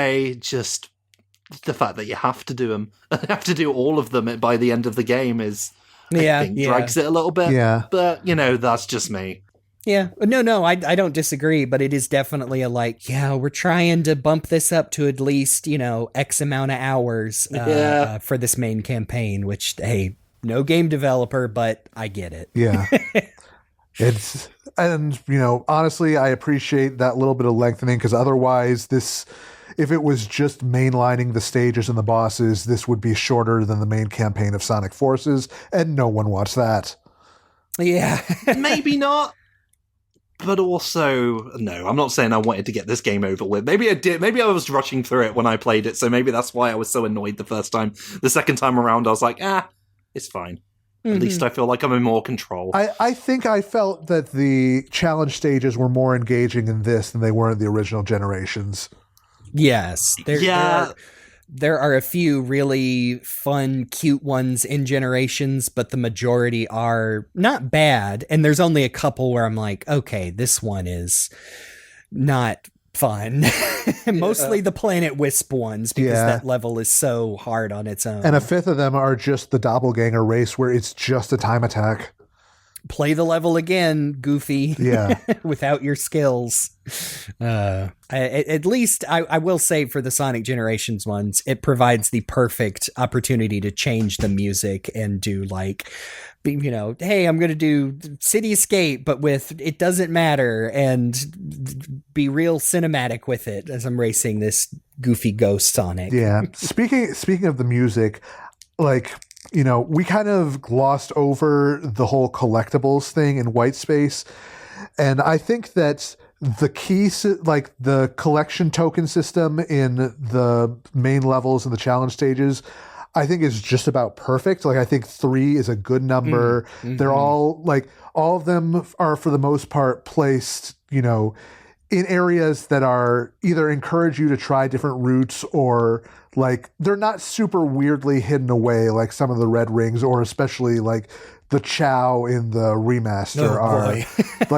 They're all placed relatively, obviously, where either as long as you try a different route, you'll probably come across them, or they're just right there in a place that's maybe a little riskier to try, but it's it feels like they are rewarding you for experimenting with the moveset.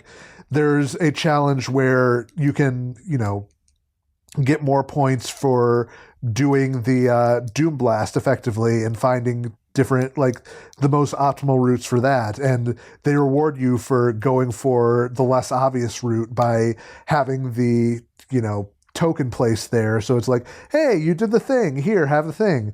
And I think that that's actually a really good way to reward the players. And you don't have to bother with them anyway, so it's only if you want them. Yeah. No, yeah. That's another nice thing. Yeah, and I did take advantage of the fact that, you can unlock all of the, music for use in the other stages. So I was doing that a lot for the challenge ones, especially if you bought the limited edition that is mostly just theme songs, but also added like most of the most of like the most notable background tracks from Forces and Frontiers. So I was using those a lot on those levels challenge stages. Yes, I definitely plugged in Flowing for Chaos Island quite a few times. Yeah. Just felt right. In contrast, however, I know they're optional, but those machine parts... Oh boy. Okay, so basically to say the collectibles are very Sonic Frontiers like, to where they're just scattered around. Like you said, the chests especially feel very well placed. Like you will find these if you explore the level. By the end of the game, I only had to look up a handful, and Luke helped me with that because they do show up on your map. However, I would prefer if everything just showed up on your map, because you run into after when you find Rail Canyon, you run into Orbot and Cubot trying to build a rocket ship to escape the white space, and so they need little machine parts. I mean, it's just nuts and bolts. I mean, it might as well be the same things from Ratchet and Clank or whatever. They are functionally the Korok seeds. Yes, or the equivalent in the memories in Sonic Frontiers, except they're only the exact amount you need, which is 80, and they are everywhere, and they are in some stupid places. So, and they don't have much to like distinguish them from a distance. They've got a little bit of a glow, but it's hard to see that from far away. So it's like you're not entirely sure. Like, there were points where I had Doomwing and was just flying around the area looking for them, and just nothing was showing up. Yeah, and thankfully it's not because this game has bad pop-in. It doesn't. It's just some are so hidden. Like, it's no wonder so many other people, myself included, missed the one on the ceiling in Mephiles' gamer cave. Yeah, this is just why I didn't bother with them in the end. At first I was trying to collect them, and then I was like, I don't need to do this. And I won't spoil what it unlocks, but it's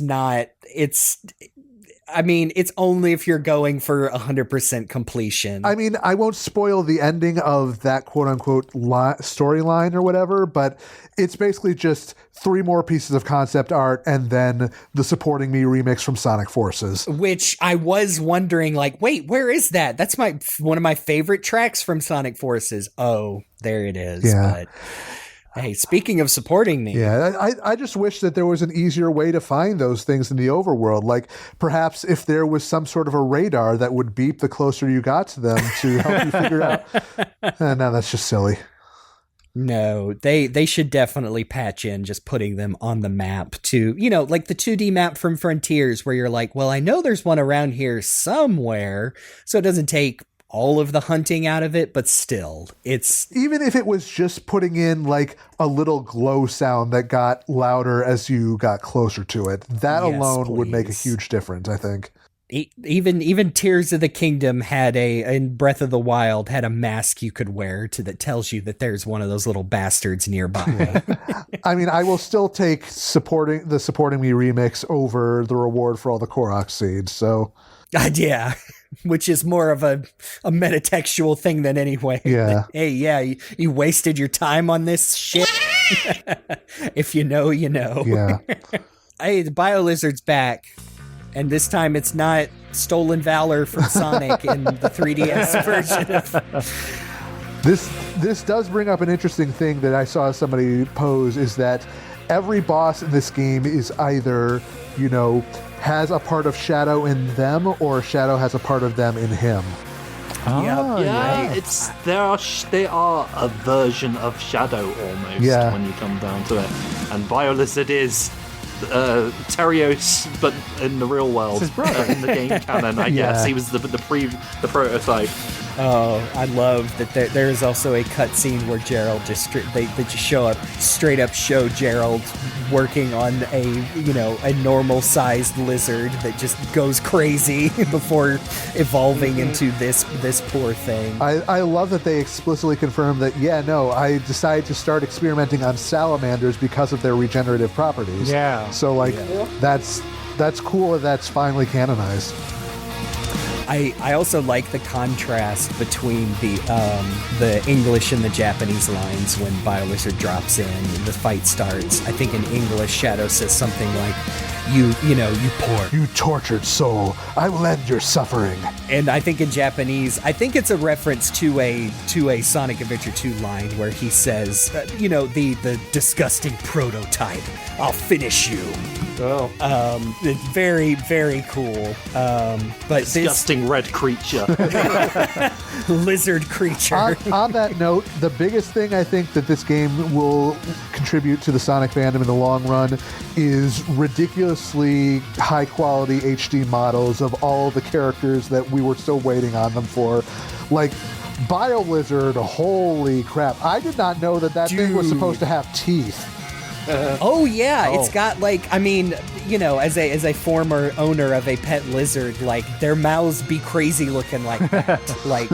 If you've ever seen the inside of a python's mouth, it is that gross fleshy muscles, and then rows of razor sharp little teeth for grabbing, and it looks so good. And the fact that this fight starts out exactly like the Sonic Adventure 2 one, with you can see in the background the gross pulsing cannon's core, the emerald altar. I'm just give me those remakes now. Y'all got it. Oh, man. And then the fact that the boss fight starts it behaves exactly the way you remember, where it's chasing you down with the mouth and the tail and then spitting out the balls of dark energy, pause, grind up the rail, hit the thing, and then after shadow the whole time. Yeah, literally just one phase, it's suddenly okay, we've played the hits, now here's the new song, and Biolizard suddenly grows giant arms made out of wires and the bubbles from its life support system, and it's we're in it now. Oh, if we haven't mentioned before, yes, a kick-ass remix of Supporting Me featuring guitars by Richard A.B. Yep. And I cannot wait for the full album version in December that puts those lyrics back in, because, man, it goes pretty hard. Yeah. Oh, it's awesome. One thing that makes me think of, though, the Final Fantasy VII Remake Scorpion boss, how that was just originally just a normal ass boss, and then in the remake it's tearing shit apart and getting up on the ceiling and everything. And that was what happens with Biolizard here too. Yeah, and learning that there are different ways you can approach that fight was super cool. It's normally slamming the arms down and occasionally jumping up and down. You have to wait for an opening to hammer on the arm to pop it and then make the bubbles appear so you can homing attack up them to the thing, and then realizing, oh wait, I can use chaos control to hammer on the arm while it's in that, and that will just automatically destroy the arm, so I can skip that entire phase of this particular sequence. That's why I really liked the hard versions of these bosses, because if you haven't figured out those advanced techniques, you kind of need them for the hard mode. And so now replaying the boss, I'm oh yeah, I can just freeze the arm right there. And I do love in the beginning, like you said, the boss starts out very similar to Sonic Adventure 2, and Shadow knows it. So he's saying this is useless. You can't keep up with me. And then I already know your weakness. Shadow be yapping during this fight, actually, to make up for the fact that he's getting nothing from Biolizard. Yeah. Yeah, I know. No tete-a-tete I'm here. not as much of a fan of the hard mode version, because it's just it's the same boss, but with more health and no rings, which does not... It feels a little too Superstars to me, let's say. Yeah, I know what you mean. I think I appreciated by the time I did most of them, I was already S ranking the regular versions, and so I liked the little extra test because I really like the designs of the bosses. They for the most part, I know Metal Overlord gave a lot of people trouble because it's not only introducing it's a new boss, but it's a new boss format with the Doomwing. But by the time I got that, I really liked that one. Just the figuring out the timing as well. And I appreciate that, I think the bosses in this game do a pretty good job of blending, actual challenge with the spectacle you want, especially for a Generations game where the whole thing is we're going to take these existing bosses and turn them up to 11. Yeah, and I gotta say, just because on the English side, it is a new thing to see a lot of these characters who have not been in the games for a long time, to see how they're, basically see the new voices. So I'm kind of glad outside of Biolizard, the bosses are very yappy. I mean, Metal Overlord is the king of he's the king shit of fuck mountain. He will not shut up about how awesome he is. And Shadow being like, all right, dipshit, come on. One thing I'll say positive about the bosses in this game is the checkpoint. Yes. Because I be fucking up a lot during some of these, so I'm quite pleased to be like, oh, I don't need to start from the beginning. Okay, that's nice. Yeah, every single phase has a checkpoint, and I think that's great, especially in the hard modes. Unlike Sonic Generations, I realized the levels, I don't know about the bosses, a death does not mean you are locked out of an S rank. I love that. If you have a good enough time, you can die at a checkpoint and still get an S rank. But yeah, I think that this final sequence with Biolizard hopping up on the ceiling and hooking his life support into the mechanics and shooting down the giant energy ball is just cool. I will give in to astonishment when it feels deserved, and this feels deserved. I'd say this is definitely a better first boss than the Death Egg Robot from Sonic Generations. It actually lived up in fact, improved upon the original boss, I'll say that. Yeah. And improved upon the 3DS version of this boss, too. Yeah, I think it is just a stronger boss overall, and one where I felt a lot more in control through every phase of that fight. So I think it's just a really good way to start things off. And then Shadow comes out, and that's when Black Doom's like, ha ha ha ha, you're getting new powers, we were not ready yet, we will have our reckoning, blah blah blah. That's also the moment where up until this point, you've only been able to reach Space Colony Ark and Rail Canyon. It's just that one little path. But as soon as you beat Biolizard, that's when the full world just fades in and opens up to you. And I think that's really cool that they give you that little space to practice in before, throwing you into the whole thing. Also, you learn how to do Doom Surf after this, and because it's kind of funny to me that every time, I was like, oh, I wonder what happens if you go to the... Oh, you die, okay. But that's immediately solved by having Doom Surf, which just manifests, and thus every time you step into a body of water. Which I appreciate, because having to do that manually would get frustrating, I think. Yeah. Yes. But yeah, now we get our next two levels, the first of which is Kingdom Valley from Sonic 06, which... Why the fuck is the Sonic 06 level the best one in the game? I'll be, kind of. I think Kingdom Valley is, I think it is my favorite one in Shadow Generations. I think it's really, really good. I think the level design in this one is actually really, really solid. There's not a whole lot of, it's less reliant on bottomless pits compared to the others. The aesthetics are all on point. It does a really good job with all the different branching paths and using chaos control smartly, and even all the other Doom powers you've unlocked up to this point. It's just a really, really good level, and probably the one that I'm consistently replaying the most to, try and get a better time. Yeah, well, the first time I played it, I actually enjoyed this, which is really weird because it's Kingdom Valley from Sonic 06 in particular. What? And not just because it's a bad level to play in the original game. I just don't like it. I just think it's kind of a boring level in the original game, but it's quite good here. There's loads of eagles, even more than in the original. You're smashing through windows over and over, destroying priceless stained glass. Proud to be an American. It is weirdly very tight for one that does have like bottomless pits, but because you're quickly like getting those little grindy wind things. Oh yeah, that's how you describe it. And like doing really interesting things with that too, where it's like you're jumping off the wind rails prematurely to hit other paths or grab onto an eagle or whatever. Like having that one right at the start where you get on the one rail and then jump immediately off to hit the other. And that sends you to the shortcut that skips a whole portion and gets you one of the tokens. It's like, that's just cool. Yeah. I think one of the things that really makes this level so good is that, you know, just like any Sonic and any Shadow level in pretty much any game, like there's a lot of stuff going on, and like especially in these games, like there's all sorts of like different paths and different things to collect, and there's just a lot going on. But in this level, even though there is still a lot going on, I feel like things are spaced out just enough where like you have that moment to, instead of having to make a Twitch decision, you can like look at things and be like, oh, okay, I see that coming up. I have a moment to think about it. Now I'm going to activate and like do it. Like it gives you just a moment to like breathe and like do something. Because especially like I think about Rail Canyon, which it's a fun level, but like all the rails give me so much anxiety. Yeah, same.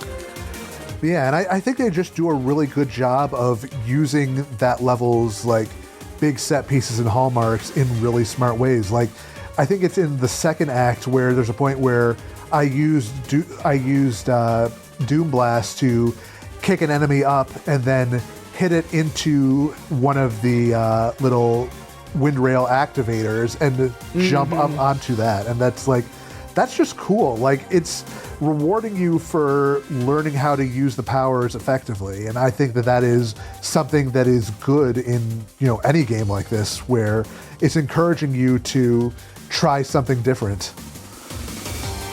I almost don't have anything to add, except I can't believe that the Sonic 06 level is one of the best in this game. It just blows my mind. Takes me back to playing Sonic 06 and thinking Shadow having the last playable section at the, what is it called? The end of the world, you know, getting the Chaos Emeralds is a section of Kingdom Valley. And remember thinking, yep, you know, this is the last regular playable section of Sonic 06, and this part with Shadow is not as bad as it could be. And, you know, that going to this and thinking, again, they did it. If they want to revisit 06 in some way, I think they can do it now. Plus, it's automatically the best level because it's what unlocks Big the Cat in the overworld. Yes. Yay! Yes. Because he's apparently been to Soliana. They have canonized that he was there in Sonic Adventure 2 as well, by the way, apparently. Oh, yeah, they in the sure background. did. running around. I think I saw you Ark. a couple of times. Something I'm noticing as we're going through these levels is, and this might just be a personal thing for me, I feel kind of bad that I remember Act 1s of the levels far more than I remember Act 2s. And I want to say I really enjoy the fact that the Act 2s give Shadow a chance to have that 2D style gameplay, and I think it's really neat. Mm-hmm. But me personally, I remember the Act 1s far more. I think partly just because, you know, I've played all these games and I remember the levels already, and so seeing them remade and upgraded a little bit, like it just sticks in my mind harder. I wish there was more. It's not unintentional. Yeah. I wish there was more. Admittedly, I always thought that the modern levels in original generations were more memorable than the classic ones. So, agreed. Yeah, for I think similar reasons to where the Act 2s in this are more focused, I think, on specific gimmicks. Like Act 2 of Kingdom Valley has much more of the Doom Blast versus Act 1 has a bunch of stuff, and you use the Doom Wing on like that one or two particular sections. But I think the Act 2 really flows into the challenge levels as well. Yeah. And it's ironic that we're about to talk about a Sonic Forces stage, is my best memory of Sonic Forces were the challenge stages, because they were small little bits of sequestered gameplay with interesting gimmicks that weren't in like very linear, like boring levels that were in Sonic Forces. Whereas here, I think they complement each other much better in Shadow Generations, the Act 2s and challenges. From here, we jump into the other level that's unlocked, Sunset Heights from Sonic Forces, which is actually kind of fun to play now. Yes. Yeah. It's a low bar to hurdle over. And I think this also has, like we were talking about, cool looking auto sections, but again, maybe a couple are a bit too long. But man, it's just nice to, have a Sonic Forces level that isn't just a hallway. You're right, it is better.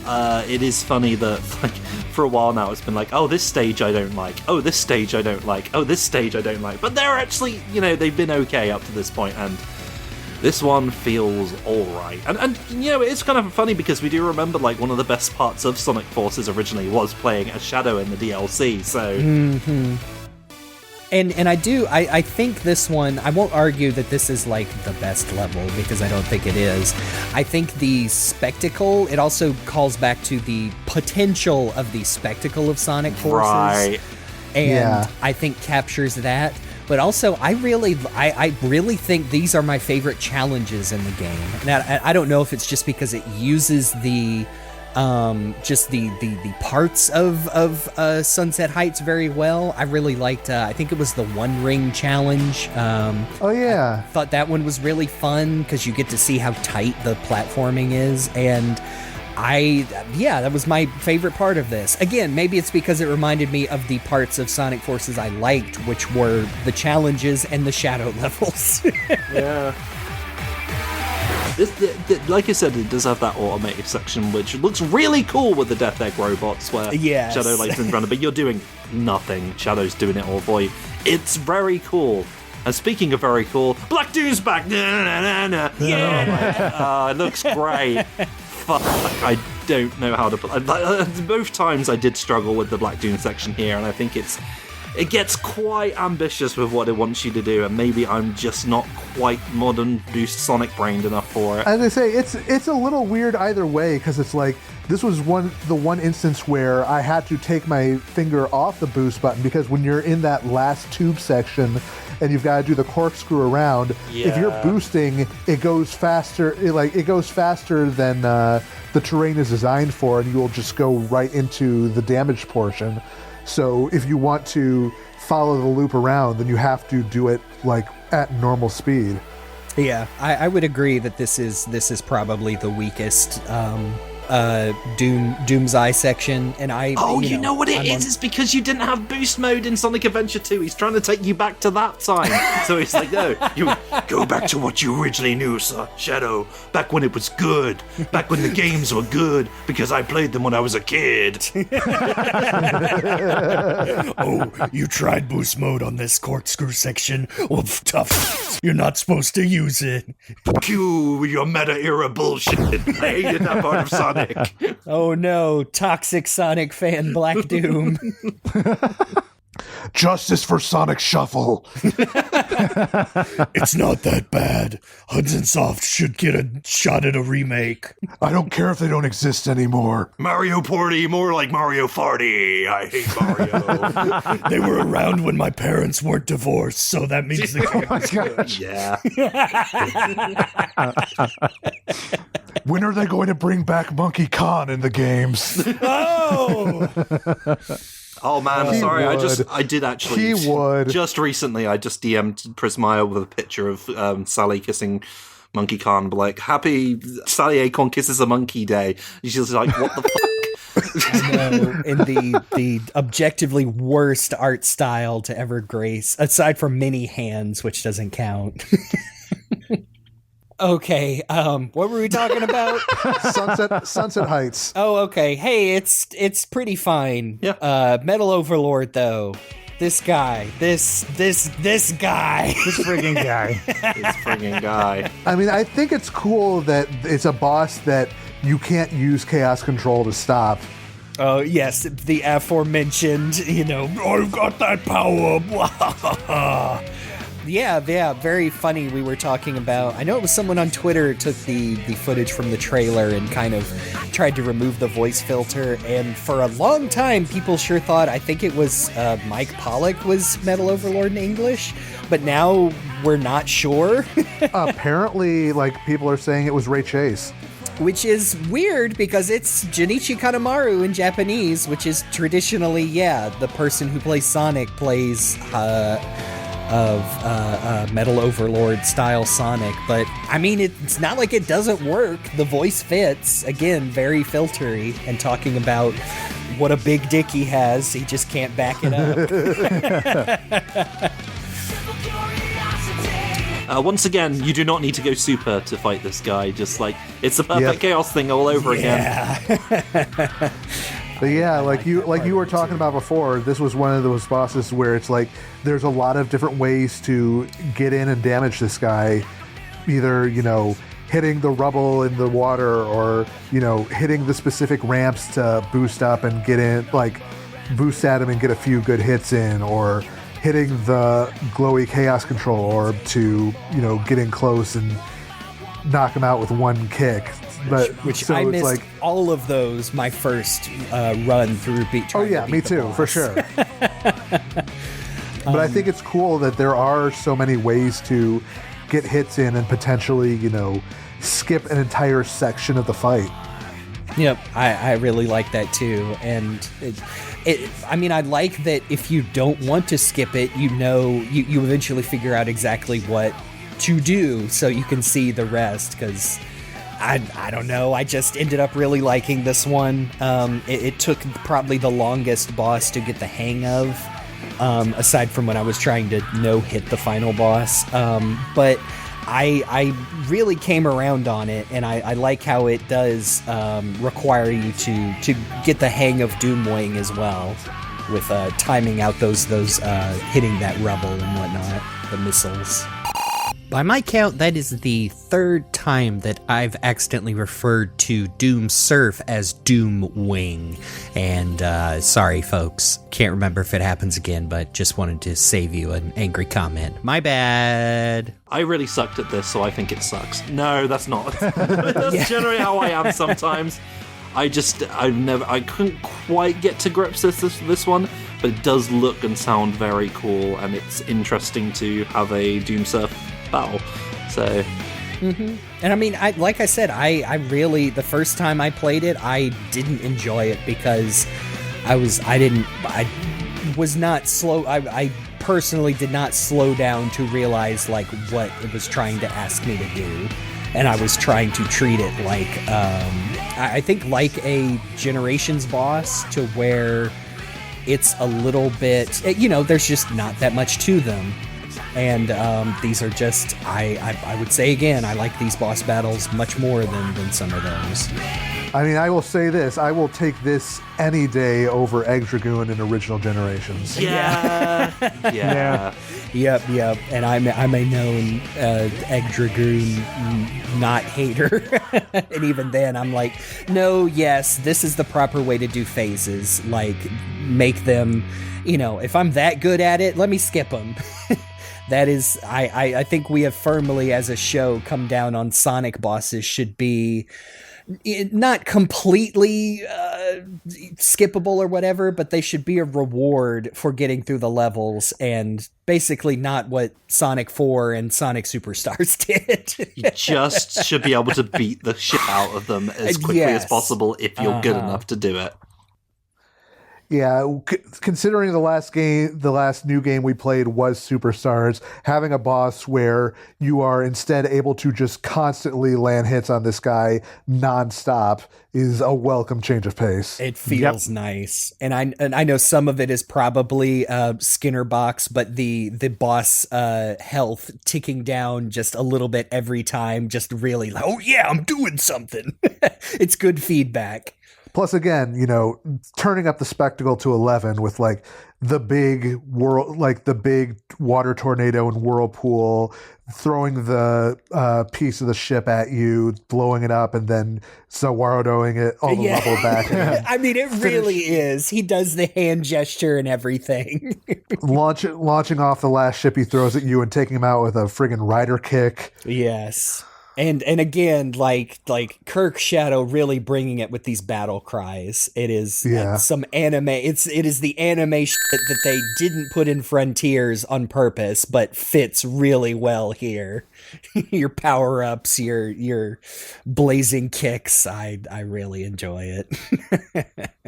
But yeah, that is the second boss. But this is also the point in the story where, surprise, Maria and Gerald. Oh my goodness. Yeah, Maria almost fucking dies again in front of Shadow. Yeah. Imagine if that happened. Man.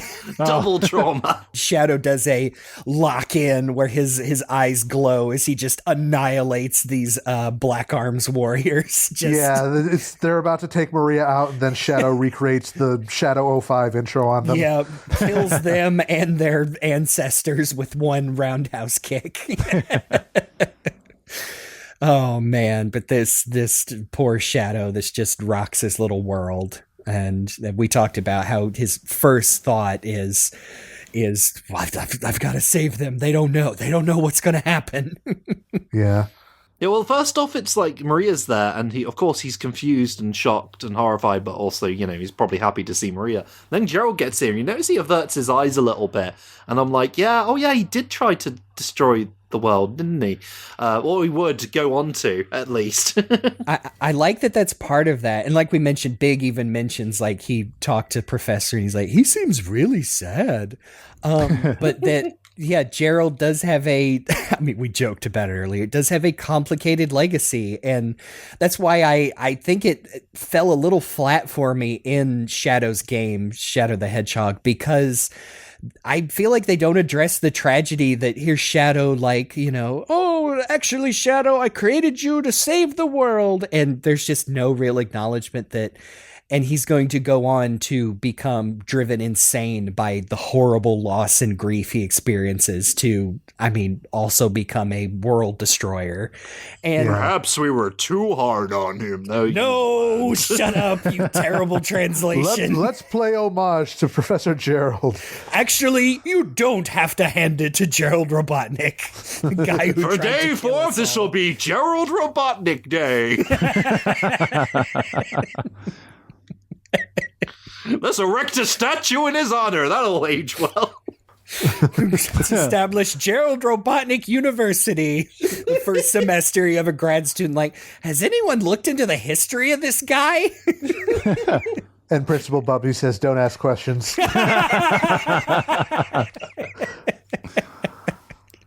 No, I think they do a really good job, and the Mike Pollock's Gerald's voice is much different than Sonic X, the animation, where he sounds like a very thoughtful but tired man who is... For reasons that we will get into when we start talking about the journal. Yes, but I really like that they... it's just, again, it's a lot of it is subtext, but it's just not fair to Shadow Man. Not Shadow Man, to Shadow, my favorite Mega Man boss. Yeah, because he's just, they keep kicking him in the dick with these memories, and it's. I don't know. It just really spoke to me that, like, what would be the number one thing that would break Shadow's brain to let him be vulnerable emotionally, spiritually to a takeover from Black Doom, which is, he reveals. It's this.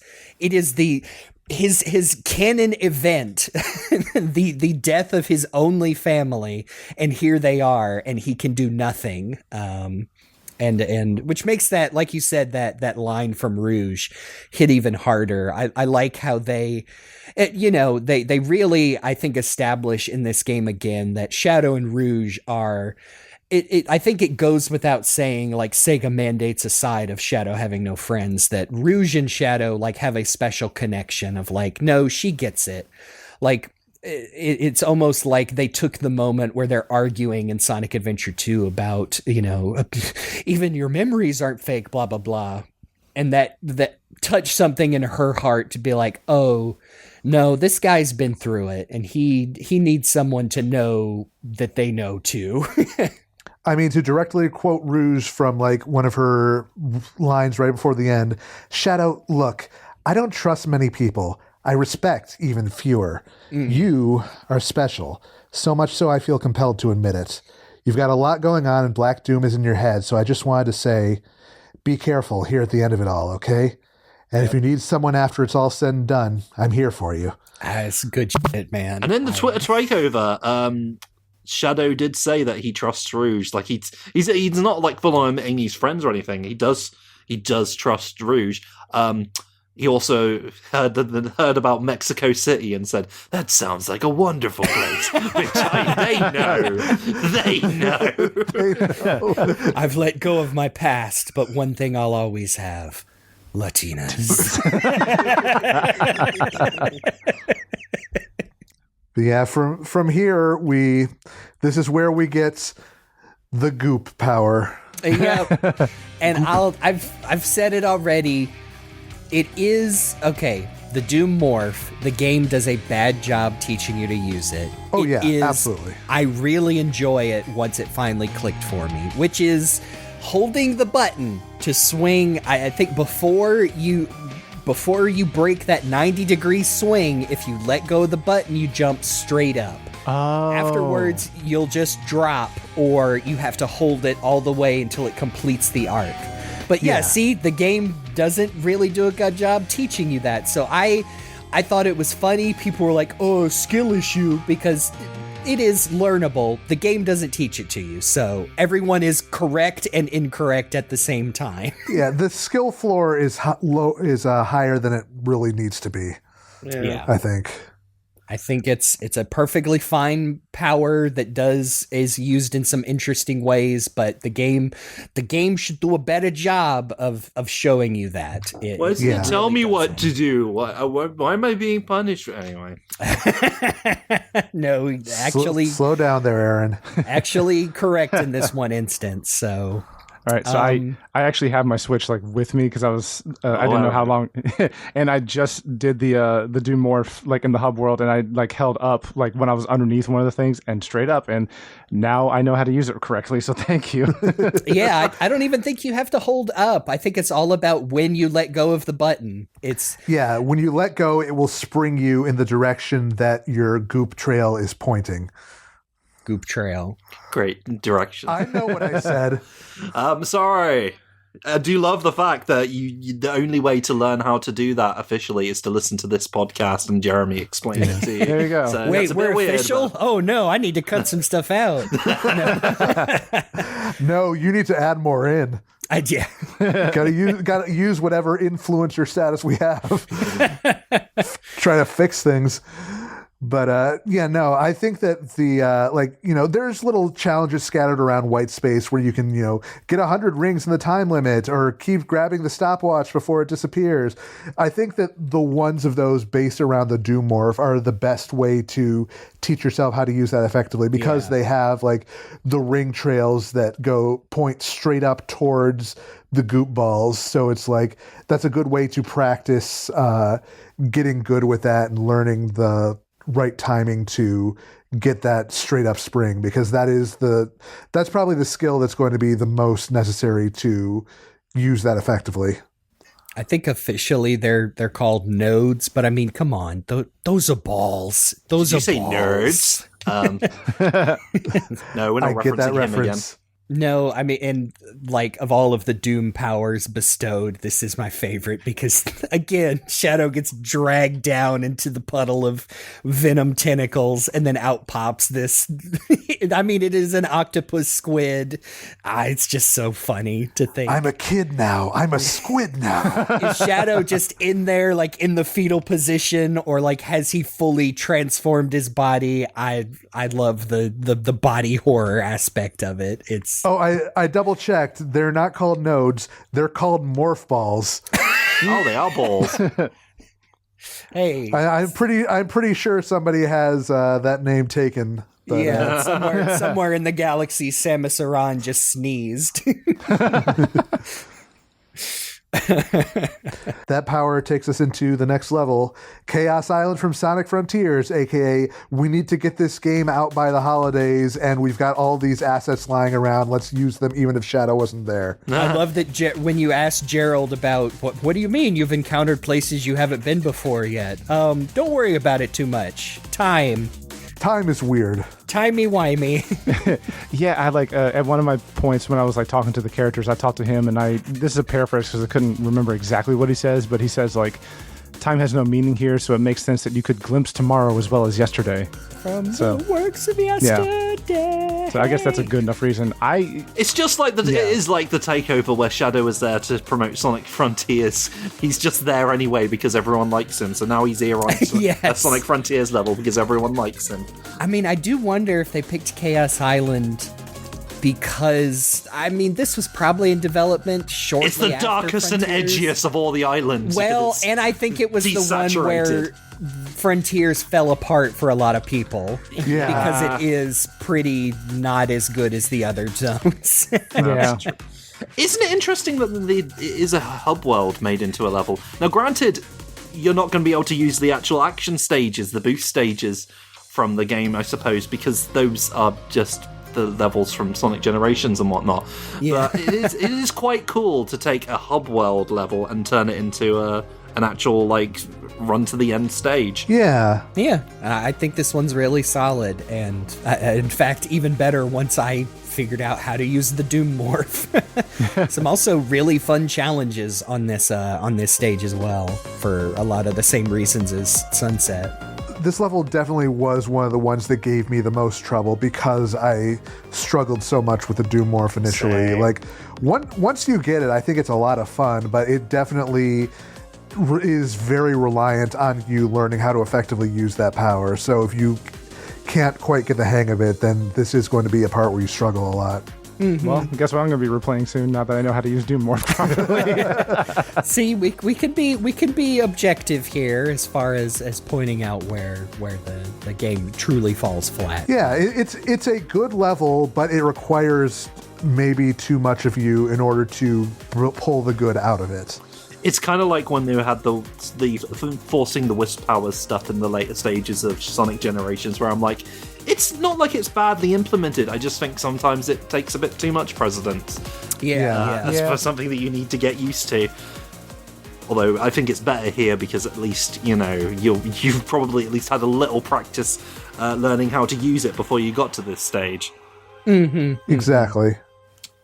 I think one of the things, and this may just be a personal taste thing, that lets me down, I'm not super into the music on these stages. I think it's maybe just not I'm a bit behind the times, but the that we constantly hear in the song gets a bit distracting. I'm of a similar mind, but not necessarily for the same reasons, because it's like, you know, I love Frontiers. None of that hub world music stuck with me, so I'm like, you know, when the preview for this track came out, I'm like, is that the Chaos Island music? I'm realizing that I don't actually remember what Chaos Island's music sounded like, because it just doesn't. It's great. It's like really it gives you that environmental feeling. You know, it's vibes all the way down, but it doesn't actually stick with you in the same way that, like, you know, a lot of those proper level tunes like in past Sonic games do. So that's true. It doesn't really have that big hook that catches you the same way. Mm-hmm. I don't have that same. I just think that it didn't bother me quite as much just because I don't have that same level of attachment to the original track. So it's like, neither do I. I just don't like this track very much, I think is all it is. It's not just because it's like, oh, it's a bad remix. I'm just like, I don't think I like this style very much. Maybe I am too old. This was admittedly one of the cases where, you know, I was a lot more liberal in swapping out the tracks from the ones from Frontiers that I had from the bonus edition. I am a dubstep breakcore liker, and I do like this song, but I also had the same thing to where I did not recall the movements from Chaos Island, the original game. But so yes, I agree. It's not a bad song, but it, you know, because of the nature of Frontier's overworld music, if you didn't sit down and put on like a playlist from the official album all the movements from the islands, you're probably not going to be able to pick out like the tunes and motifs. So Movements from the islands? More like bowel movements from the islands. This is ass! This guy get out of here. Rolling Rock Zone Act 2. And I'd rather talk with the devil from the Bible than that guy. I mean, end of the day, it's not my favorite track, but it's hard to beat Space Colony ARK Act 1, and I realize I'm saying that as somebody who loves me a good Teddy Lloyd remix. That Panty and Stocking soundtrack is still incredible. Man. Speaking of something, hey, Mephiles is back. And this is... Well, no, before this, we get the cutscene of Shadow meeting Sonic in front of City Escape. Oh my god, this is so good. This is silly. I love that they're quoting other games. Only a little weird because it's different voice actors. Fucking references. But no, the fact that, yes, now we've reframed the entire encounter in both games as Shadow just like, oh, I guess I fucking have to talk to Sonic. And he specifically holds back because if he can't fight him on equal levels, because he almost murks Sonic with his Doom powers. And is revealed that the entire time he swapped the fake emerald so Sonic could take it. Just go on his merry way, because that was fun, Shadow. Beep-a-deep-a-doo. And Shadow's like, I didn't lose. Yeah, I couldn't face him on equal ground, so I didn't put up a fight. Too fucking cool. It would have been a hollow victory. Victory for Vegeta. And so even if the unchanged dialogue in Sonic Generations, you're like, oh, Shadow's just leaning into kayfabe so he doesn't embarrass Sonic. You know, I kind of feel sorry for him, actually. And then he leaves it to Rouge when the time comes to swap the emerald out for the real one. So Sonic he needs to have his emerald to do his cool chaos control things. Yes. Even if Sonic's trying to say that, yeah, it's fine. Yeah. Like you said, the character animation that Shadow, drops into white space. And then I love that the level hubs are just there and have the big text that says City Escape. And Shadow's again like, oh, here it comes. Jessamem did a really great comic about that, actually. I don't know if you saw it. I did see that, yeah. It is a little silly that it's the Frontiers model when you can switch over and it's still the Generations model. Oh, right, yeah. And I mean, they recreate the very similar cutscene, and it's like, it is leagues looks better. But again, I think that was intentional. They're having fun with it. Yeah. But yeah, that's when we jump to our next boss fight against... Oh, man. I'm not going to lie, I kind of popped off when this happened. Oh, yeah. I love that if you have collected and read the story summary of Shadow's part in 06, it points out, no, he has no memory of Mephiles. So, not to be a hack, but Mephiles is literally, you took everything from me. I don't even know who you are. No, this is the salty run back from the worst Mythos creature ever. Ooh. Not allowed to exist anymore. Yep. Not only a great performance, our new Mephiles now, but a very different, and I really like this boss fight. I think much better that they only have a small section where you have to do the Doom Morph launch into the air, and I don't know. I just had the original boss fight in my brain for some reason, even though I replayed it years ago, and this just feels really good. Like, again, they took the cool potential of Sonic 06 and then executed it well in this game. Yeah. A quick note, by the way, like the first cutscene before the battle starts, I like that he's Mephiles tries to kill him like he actually did kill Sonic the Hedgehog with his big sword hand. Oh yeah. Yeah. I thought that was a nice touch. And Shadow says, nah, I tech that shit. The move that kills Sonic. I simply won't die. Yes. Right after that Sonic cutscene, backing up his big talk, like, oh, no, I just simply will not die to Mephiles. And like all the lines go pretty hard, you know. Mephiles being like, "What? Did you forget me again?" And then, you know, at the end being like, "No, I want to exist." Yes, people rightfully sharing that one around. Yeah, and then Shadow countering with, "There is no future for you, ever. We're never going to remake Sonic 06 ever. Deal with it." And he's only just met him today, and he's like, no, fucking go back to non-existence, you bastard. Yeah, he's reading him the whole time. He's like, I don't know who this guy is, but he seems like a huge jabroni, so that's how I'm gonna treat him. Maybe my favorite is him being like, "I might consider sparing you. Don't do me any favors." Oh yeah. It's good. Kind of like, oh, I can't remember his line on Metal Overlord where he's like, said, I am now the true ultimate life form, and Shadow just goes, we'll see about that. He's like, don't make me laugh. You'll be joining the rubble in the water soon enough. Yeah. My favorite interaction with Mephiles was, I want to be a real boy. Get burnt, Pinocchio. Oh, another very cool chaos control bit in this is when, yes, he does all of the true, the shadow clone jutsu Mephiles, and they're all about to fire off the thing that killed Sonic. Yep, and Shadow knocks him up and does a beautiful pirouette in the air of chaos spears, and they all stop right in front of their faces until he unfreezes time. Yep. So I heard your reaction to that, Jake. Knocks him up straight on in a game for kids. Pitching tense. Well, I'm sure that's in there. That's what they wanted in 06. Add it to our fanfic. You can't erase me from time. I'm pregnant with your child.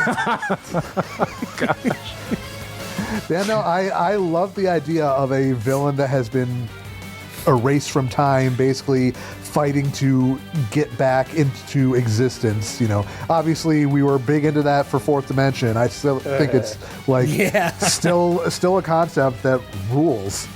I think they do a great job of capturing what, and again, I haven't revisited 06's story in a long time, but what I actually like about Mephiles and them leaning into this is that he comes across, he's so scary and mysterious, when at the end, like, he's a whiny little bitch. Like, no, he wants one thing, and when he realizes he's not going to get it, he completely loses that cool. And he just, he's shrieking as that he just wants to live. And no, you're not cool, buddy. You go back to your little get back in your thing. stick. Yeah. But yes, again, can't believe they turned a part of Sonic 06 into a really cool sequence. Yeah. Good for them. It's a bit of a gimmicky battle, but I don't mind it. I think it's... Yeah. And listen, it's still way better than anything in 06. Like, by a country mile. And that's kind of fun. And the one thing that let it down is it missed the peak of Shadow's saying that one line that everyone quotes forever after he faces Mephiles in the original game. I will fight like I always have. I know you're kidding. I kind of did want to hear a version of that line. Yeah, that would have been...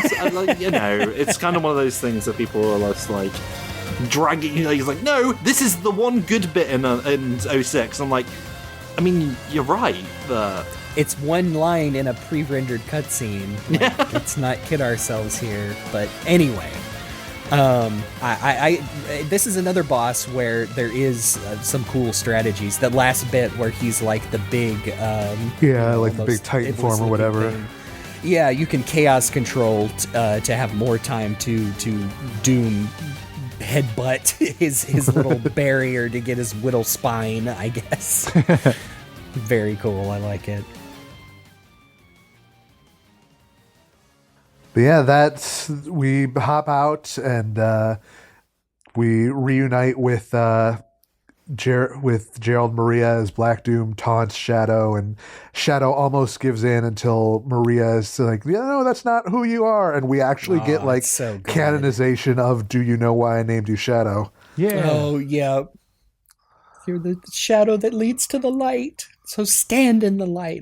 It's so good. And she's just like, "Oh, Shadow, it hurts me so much to see you so full of anger. Like you would go on to be in the IDW comics all the time, and everyone would hate you for that." No, and I mean, it does such a good job of contextualizing that. Again, this is Maria before Shadow has even started like training. This is before she's seen him use chaos control, and I think the last thing in some of her dialogue, the last thing she remembers is them being in school together and having to turn in assignments, and it's just it is Maria. I mean, not to accidentally tip into the light sexism of, oh, Maria's only good as like the sacrificial lamb, the being fridged, but no, this is Maria at her most what would you call it, most optimistic, because this is before her and Shadow even start talking about living on Earth, and Shadow having his doubts. This is pre like Dark Beginnings Shadow and Maria, but it's just really nice that here is Shadow at his quote unquote darkest. And not to be too hacky, but I mean, this is like the storytelling I love from Kingdom Hearts, that is just about being optimistic and believing that people can be better and can be like their best selves, even in the standing up against like the most horrible things that they've had to deal with. And in this, it just happens to be a fucking alien monster. That's kind of the thing about Maria that I guess never really dawned on me until recent material with her, is that she is sick. She is probably dying. And they really lean into that with the script in this one as well, like talking the dialogue. Journal. Yeah. She's in the journal, seeing her in the wheelchair and like with the sunken cheeks and stuff, and talking about her condition that she has in the dialogue. And the fact that Maria can remain like really optimistic and this sort of like figure of hope despite all of the tragedy and disadvantages that she has is like why she is this important character to Shadow. And she's trying to like instill that in Shadow, who is a character who is he is a character in the Sonic the Hedgehog franchise, which is a huge disadvantage as a character. So he really needs that sort of hope to move forward. Chris, we're not on Twitter anymore. I have the object permanence of a baby. Those people don't exist. But I really love how I think the media and this game itself, the media tying into this game itself, also, I think, I don't know if canonize is the right words, but heavily implies that like Maria was also preparing Shadow for like, hey, even if I succumb to my disease, I still want this life for you. Like not knowing she will be tragically, her life will be tragically cut short. She won't even get the chance to try and heal.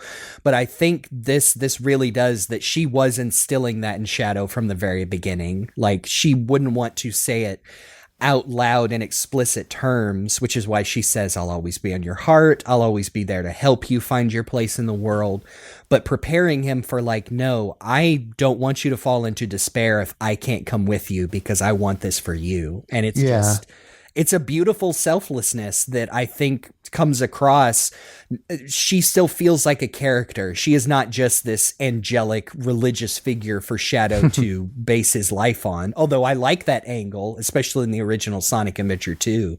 But it just really works for me, man. It's good stuff. And that extends to Gerald as well because of the influence that she has on him. Like one of the last things he says to Shadow in like the Overworld conversations is, your promise to Maria is a good one, but do not let it be your only cause in life. When we are gone, live for yourself, fulfill your full potential.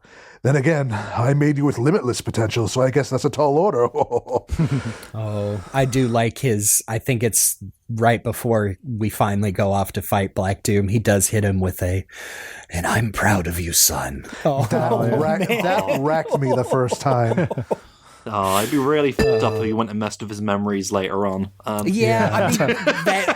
I feel like, yes, they do acknowledge that with the journal, and even in Shadow's mind, like he has to remember Gerald for who he is, not what he became. That like, And that, I think that's the most effective part of this game, is that this is really reflecting these characters as they were in their quote unquote prime before they were subject to all this tragedy. Even, Gerald, having gone through as much as he has at this point in his story, still is doing his best to put on a brave face and maintain that same hope that Maria has for the world.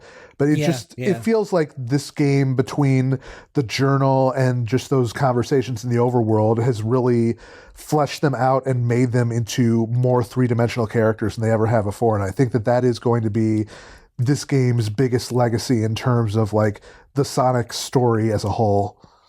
Yeah, I think, and we want to end the whole discussion on talking about the journal, but the journal does such a good job of adding things like Gerald kind of implies that he insisted against his son's wishes to bring Maria on the Ark because he insisted, like, no, I can cure her, like.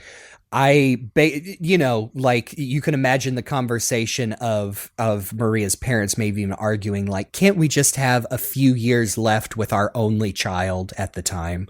And he said, no, she's coming with me. She'll be able to survive longer in space, and basically talks about he destroyed the relationship he had with his family to basically further his work. Like, yes, he always wanted to heal Maria, but I mean, he was using his research on the ultimate life form for the military to get that. And they really do a good job in the journal of talking about how Gerald the whole time is like, but it has to be worth it. Like, he's a genius who is like the greatest scientific mind in this world, but he still has, he's still kind of deluding himself that, like, no, this will all be worth it when I cure Maria, even though there are so many entries in that journal that end with, I'm a genius, I'll figure something out. Yep. It made me care about Gerald as a character, that he was not just he's Eggman but older, and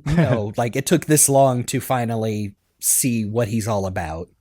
There is a line that Maria says to Shadow at one point in just like the overworld dialogue that, like, it jumped out to me so much that I took a picture of it so I could like refer back to it whenever I want to.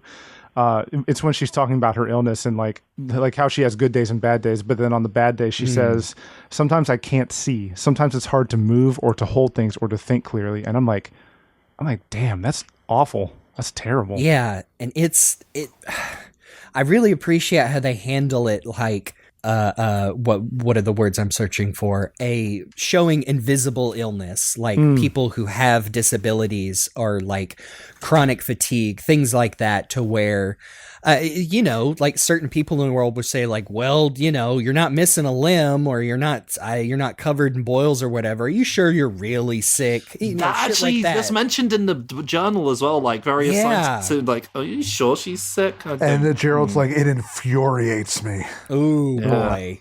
And just because I know people in real life who deal with that, and I mean, not going to share too much personal information, I just can relate to that very much. Yeah. Like, yeah. When Me too. It really does make you sit down and think of, like, well, do I really have it that bad compared to, and God, yes, yeah.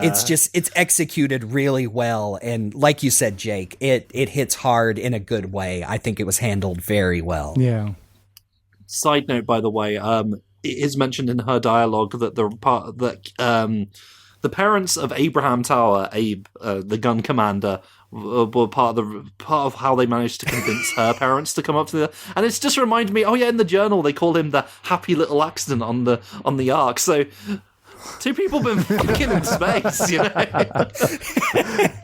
They were yes, and you can imagine they were probably told explicitly, do not get pregnant on the Ark. And oops. Maybe that explains the heterochromia. Yeah. Space affected the zygote. Now, when you nut, do it push you backwards?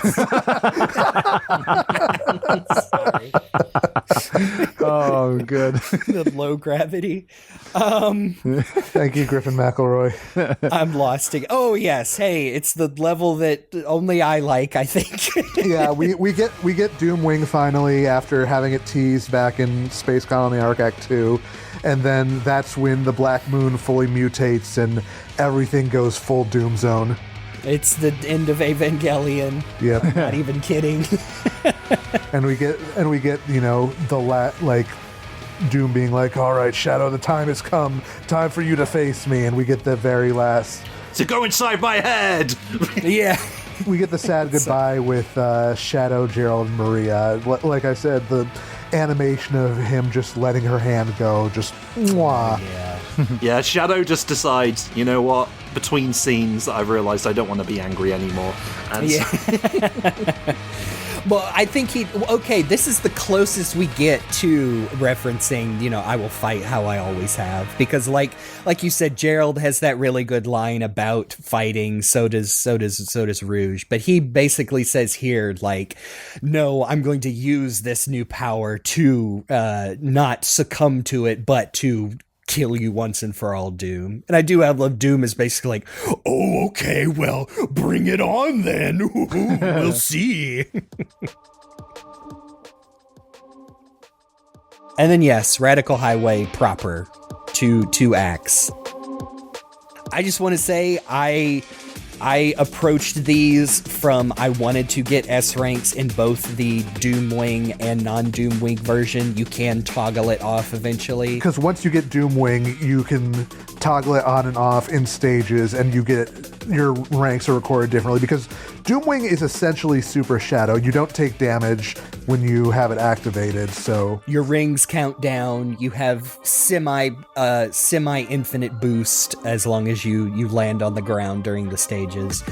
And I just want to say this up front. So I approached these levels as I want to learn every nook and cranny and find the best path. I followed lots of other people's videos and took me, I would say, quite a few attempts to get that. Got to where I had to break it down by sections, do this, do that.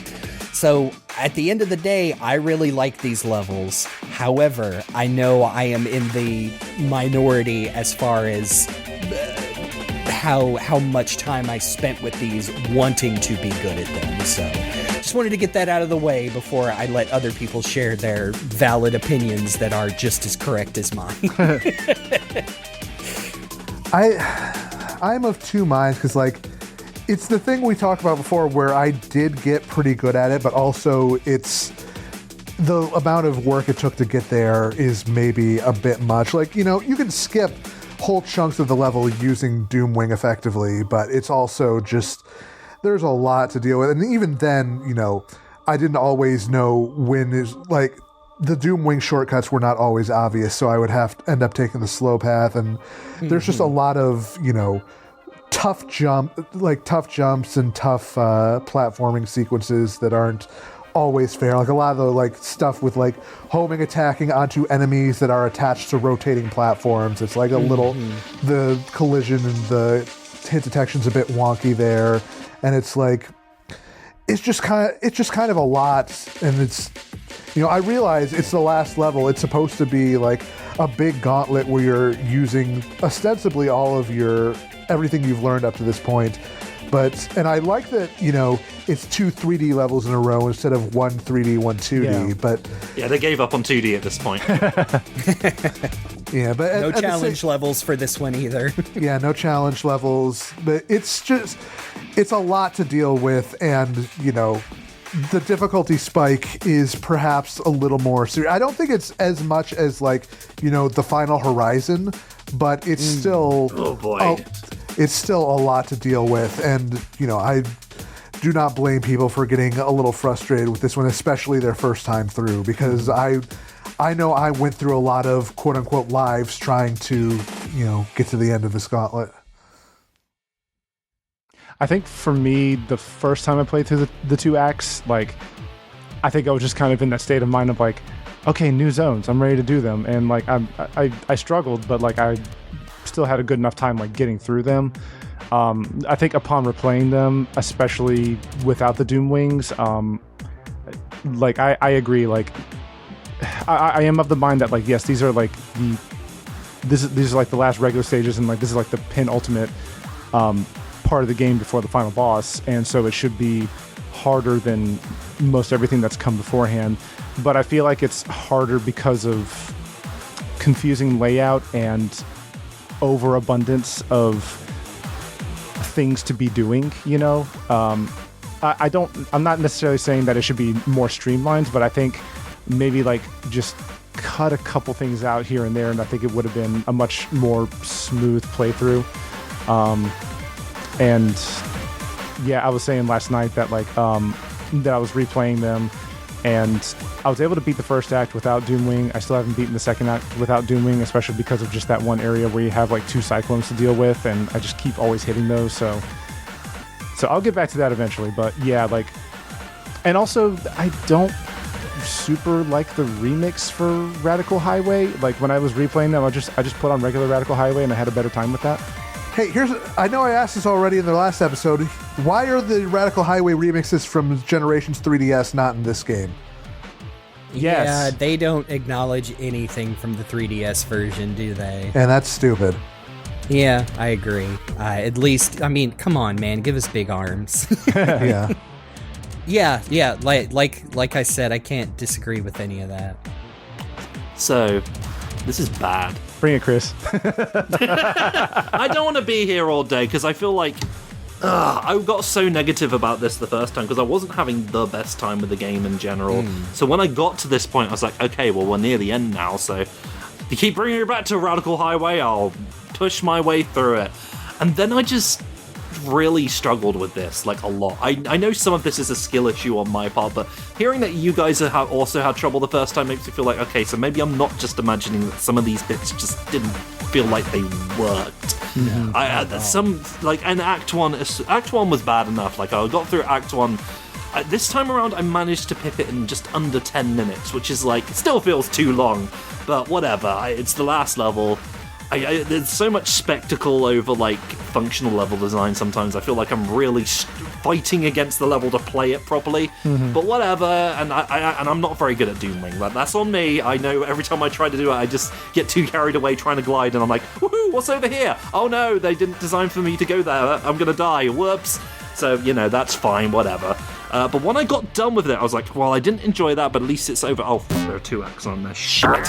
So that's where I was at. I got to Act 2, and both times I played this, it's the most bottomliest pit of all time, and I get it. It's the final, but it is all suspended over nothingness. There are so many parts that you get really stuck, and you have to do one thing or you perish. And yeah, you mentioned like the gun robots on like the rotating platforms. That bit, I'm like, okay, I can do the homing attack, and then I go through the ring. No, I didn't. I missed it.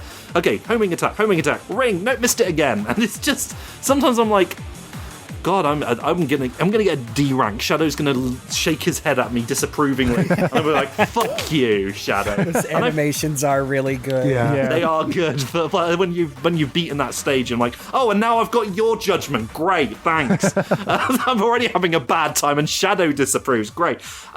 It's a lot. I didn't like this part, and I feel like on a day where I was feeling really miserable trying to get through this as quickly as possible because I felt like I need to catch up with everyone. I got to experience the peak Sonic game that everyone's telling me about. At that point, I was just like, I wonder if I hate Sonic now. I was just thinking to myself, am I too old for Sonic the Hedgehog? Because everyone's telling me this is great, and I'm really having a bad time here. This time around on Act 2, I managed to get it in just under 18 minutes. I was so bad. I was dying so much. It was like, now I've played it and I'm like, I didn't like that, and it's probably one of the lowest points of it for me. But even if I do like the spectacle and what they're going for and bringing him back to this place over and over. But like the first time I was done with it, I was just like, because before I got to this game, I was really looking forward to the whole experience. I thought it was going to be like as great as everyone was telling me, and I do think it's a good game overall. By the way, now I think it's pretty good. This bit just lets it down the most. But when I played it for the first time, I went in being like, oh man, I've just watched Dark Beginnings. Hey everyone, Shadow the Hedgehog is cool, and anyone who doesn't think that is wrong. I'm so ready for experiencing Shadow. Sorry, Chris and Dave on Sonic the Comic, the podcast. Shadow is cool, actually. Even if you've got your thinking cap on and think he's bad, no, he's great. And then when I went into by the time I was done with Radical Highway, I was like, I think we should euthanize Shadow the Hedgehog. Oh my gosh. That's just where I was at. So what you're saying is, Chris, that the game was a great time until you got to the very end, and then it got to a point where it was just so awful that it ruined the rest of the experience. So it's Sonic Generations! Yeah, exactly! Yeah! I mean, it's like that the second time around. I don't know if it was great all the way through, but yeah, this last bit kind of... It's no Meat Circus from Psychonauts. There's a pull for anyone who played that. God, no, I know. I'm so glad I'm so glad they patched that. I remember Jackie playing that for the first time, and it sounded like she was dying. She was so upset with the game. No, here's where I get to say my best time in the non-Doomwing Act 2 of Radical Highway is 3 minutes 45 seconds. Holy crap! What? Yeah, but to completely validate what you said, that came from spending probably a few hours trying to get it. Yeah. And I mean, restarting every time I fucked up one of the sections. Yeah. And even then, that was still like, I almost blew the run several times and probably could have shaved off 5 more seconds if I hadn't have gotten tripped up by, and again, like you said, this is the trickiest one. This is the only stage where I had problems with the geometry and like, oop, I should have made that jump and stuff like that. So again, my brain is the sonic cordyceps will never let go, to where I think we've talked about it before, that like even when I get really good at a bad part of a game, that doesn't make that bad part good. But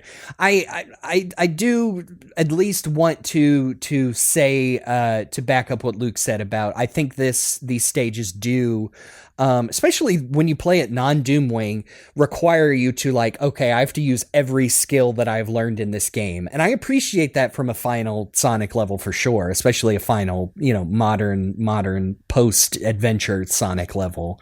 So I completely get the brick wall that this level could be, but I just wanted to be the person who said, hey, I eventually really liked it, even if... Again, I spent an unhealthy amount of time getting good at it, and the game didn't tell me to do that. It doesn't have to. You don't get the Doom.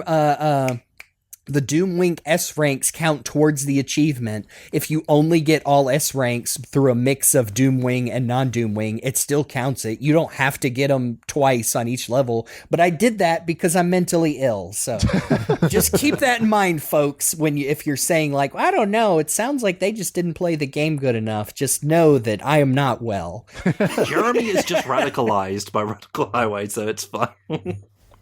I want to say, like, Chris, I feel a kinship with you in a way over this, because like it's well documented on this podcast that like I hate the final boss of Sonic Superstars. Yeah. And like I was the one. Actually, Jake, I had a pretty fun time. It only takes if you do it perfect, it only takes about 7.5 minutes. But I empathize. I understand why you wouldn't. And by the way, I do not hold that against you at all. No, I'm just taking a piss. But I think a good lesson from this is like especially because I feel this kinship with you, like it's totally okay for us to like really enjoy parts of a Sonic game, even if it's like 90% of a Sonic game, and just dreadfully hate the last 10%, but then still enjoy the game overall and just like avoid the part that we hate. That's what I did. Yep. Now, that's for sure. I wasn't like freaking die at the end of that. Yes. Which I'm glad that we have that recorded on the podcast too. Freaking die. But yeah, we get through Radical Highway, and we're finally confronted with our final boss, the actual devil from the Bible. Yeah, not even a Black Doom form, just jumping straight into Devil Doom with no super form, which is kind of rad. Yeah, Shadow's like, I don't need to go super this time. I guess he also feasibly can't because the emeralds are elsewhere. Yeah, he's only got Most the of one. emeralds are, so he can. But yeah, it's a cool idea to give us like your typical flying. It's not a supersonic battle, but it kind of is, basically. And Yeah. Shadow, I guess. And this is a good point for me to bring up the fact that like, okay, so I guess like my complaint is that if they made this particular function available at all times, it would make the game too easy. But I don't care. I think it's dumb that for the most part you can't go up and down with the Doom Wing. You can only glide forward. I was about to say. Yes, I think you're correct. I think it's except in where you can. Yeah, I think it's dumb that you can only go up and down in the final boss. Like, it's wings. You should fly. If it was, That's a good point, actually. Yeah. There's the Rouge the Bat rules, you know. yeah, Yeah, it is more of a falling with style / like Knuckles glide in Yeah. the regular stages. I mean, I at least appreciate that you do unlock it, like we talked about, and you can take it back to the other stages, so you Yeah. can just goof around with it and skip entire sections. Yep. Yeah. I know you've already made the comparison, but I mean, it's better than unlocking Supersonic in Sonic Generations when it's just, okay, now I'm Supersonic and I'm skipping the level. Yeah. This isn't very fun. Yeah. Like, I actually really like this final boss fight overall. I think that, Yeah. you know, it's a huge step up from Time Eater, I'll say that. Sure is. But that's a Yes. low bar. We've said that a lot, and I'm sorry. That is we're just referencing the history of Sonic here. There are a lot of low bars to clear. Just like the games be do. realistic, folks. Yeah. But I think it's better than the original Devil Doom boss fight, which is a Oh, pain in the ass, as we absolutely. recall. But like, Absolutely. I just appreciate that, like, you know, I went through the trouble of getting the untouchable achievement for beating this boss without getting hit, and you know, having to replay that and practice over and over again. I kind of reached a point where it's like, you know, I realized as I was replaying this over and over that every time I never felt like the deaths were, or the hits I was taking were cheap. I felt like, oh, I got hit because I made a mistake, not because of some dumb thing the boss did that there was no way I could have predicted. And like, Agreed. I felt like there was never a point in that boss fight where I felt like I was not in full control of my character. And I felt like I was able to like still be engaged throughout, even early on when I was still getting to terms with the Doom morph. I was like, okay, yeah, I understand what they're asking me to do, and I pretty sure I understand how they want me to do it. And it got to a point where, you know, when I did my playthrough on PS4, I got untouchable literally the first try because I had spent so much time like practicing with that and learning, you know, the ins and outs of the systems to be like, yeah, no, I actually feel engaged with this fight. I feel like it's actually, you know, putting my skills to the test, but in a way that is fair, unlike Time Eater, which is just a slog that will randomly hit you when you don't expect it to, and it's just bad. I know. I also got both of the untouchable achievements, and the Time Eater one felt like, well, I did it, but I feel like I just cheated. I cheated the boss. I still don't understand what I was supposed to do, but the only thing that gives you trouble in the Time Eater is the warping punching attack, and you just switch perspectives, and it usually can't get you. So when I did that, I was like, well, I did it, but what did I accomplish? Whereas the complete opposite with Neo Devil Doom, to where mastering that first section with the Doom Wing and the Doom Morph feel really good, and it does such a good job of building up the spectacle of like all the lasers in the Doom Wing section, but like you said, are perfectly dodgeable if you know what you're doing, and it looks really cool getting those extra hits. And then the final part, the true Neo Devil Doom and the Doom Wing, the only part I had real trouble with was the big telegraphed attacks. But I want to share this from looking up other people's untouchable runs.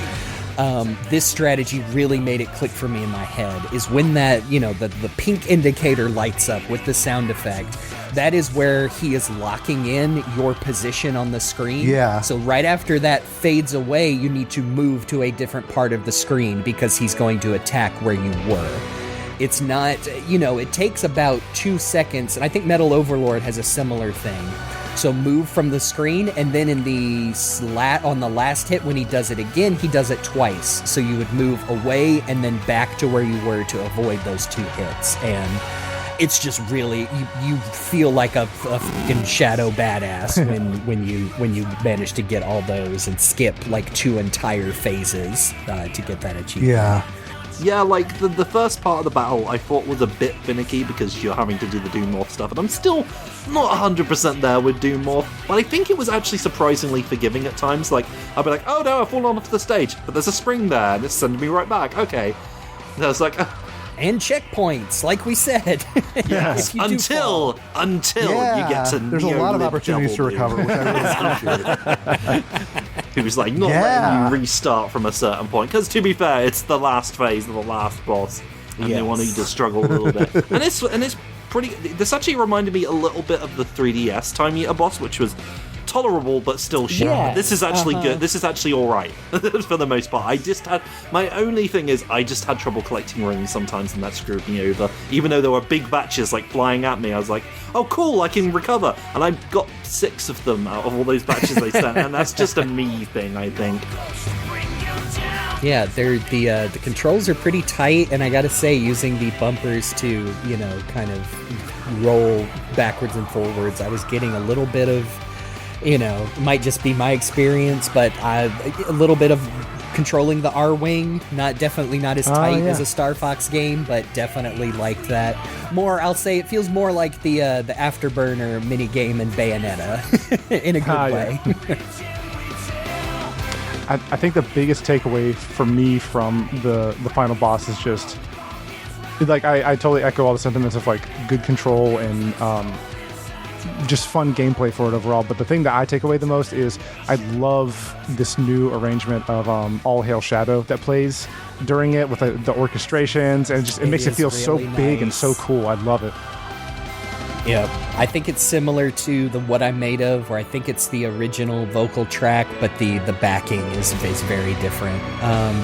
Even though I gotta say, this is just me being a stick in the mud, I rather would have had a remix of I Am, because that song is surprisingly absent in this game. I mean, I know it's in the overworld, but I was kind of expecting... Well, the overworld's All Hail Shadow. Yeah, that's right. It is All Hail Shadow. But the only I Am we get is on the main menu of the compilation. Which is very nice. I also like the It Doesn't Matter remix for the Sonic Gens half. But, I mean, that there are more remixes and motifs of Throw It All Away, which is my favorite Shadow song, period, than there are all of I Am. I mean, I don't know. I guess I'm thinking of the original, final Devil Doom boss fight, but no, it's hard for me to be mad because this is a very cool arrangement of All Hail Shadow. And All Hail Shadow does represent the Shadow of now who's moved past all this stuff. Although it also makes me sad we didn't get any reference to Never Turn Back as well. Yeah. That was kind of the theme of that too. Yeah. So. I guess to make up for it, all of the vocal themes except the Power Man 5000 game and the unused ones are unlockable or included in the one of the versions. There is much more. I think there's more Shadow the Hedgehog music than there is of any other game unlockable, which again makes sense, but because there's not a... Yeah, it's basically the whole soundtrack from that game is unlockable. Yes. I may be making up for the fact that there isn't a true level. Like, there's elements of Westopolis, there is the Space Colony ARK, but yeah, there isn't just a level straight from Shadow the Hedgehog. Which is surprising, actually. I don't know. You'd think of like all the games they would have represented here, Shadow's actual solo title would get that represent. I guess it's just because Black Doom pervades everything. That's the only thing they really need from it. Yeah, maybe that was their logic. No guns, but yeah, I really like this. Yeah, and no guns. But I really like this final battle. I like the big anime ending. You got a couple of very easy quick time events, but it really does end with a very cool bang, and Black Doom realizing he couldn't back up all his smack talk. Now you're dead again, idiot. Happy Father's Day, bitch. And thus, the Black Moon dissipates, the Doom Zone fades away, and unfortunately, so do Gerald and Maria, and we get the very sad goodbye where, for a brief moment, Shadow contemplates, I'll use Chaos Control to freeze you in place forever. I know. I'll get the emerald back from Rouge. I will live in my nostalgia forever, just like all the Sonic fans who can't move on. It's a really good scene, and you knew it was coming, but they still really really hit home with it. And Maria gives what is she says, I'll always be with you, but if fate does lead us apart, I'll always be in your heart, as she's fading away. I like the unintentional slant rhyme there. It works really well. It's delivered well, and Shadow just kind of run off. Like, what else is there to do? It's better to just break it clean. And it's very cute. I just like, there's almost an implication of Maria's like, God, I'm gonna fucking die, aren't I? Yes, I mean, it really makes you think of the way Shadow's acting. Like, she's not stupid, but is she really seeing like, oh, I think I'm picking up why he's so upset, but I can't say it out loud. I mean, even in like the Overworld dialogue, Gerald's like, when this is over, I think I have an inkling of what comes next. Yeah. It's like, I ain't stupid, son. Read my journal. I'm a genius.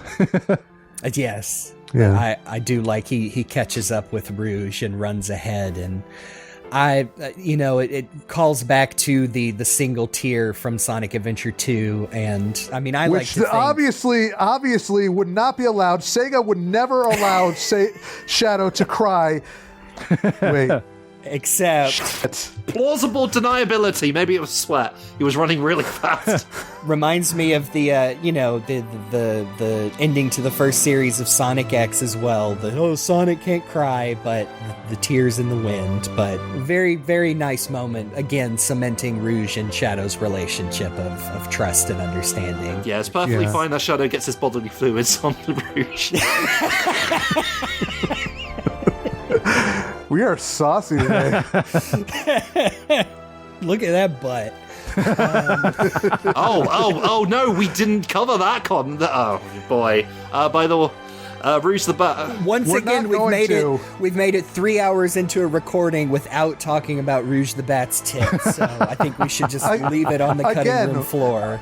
Anyway, that's Shadow Generations, at least the main game. But there is one thing that we've been kind of dancing around that we kind of knew was going to be a big thing for us.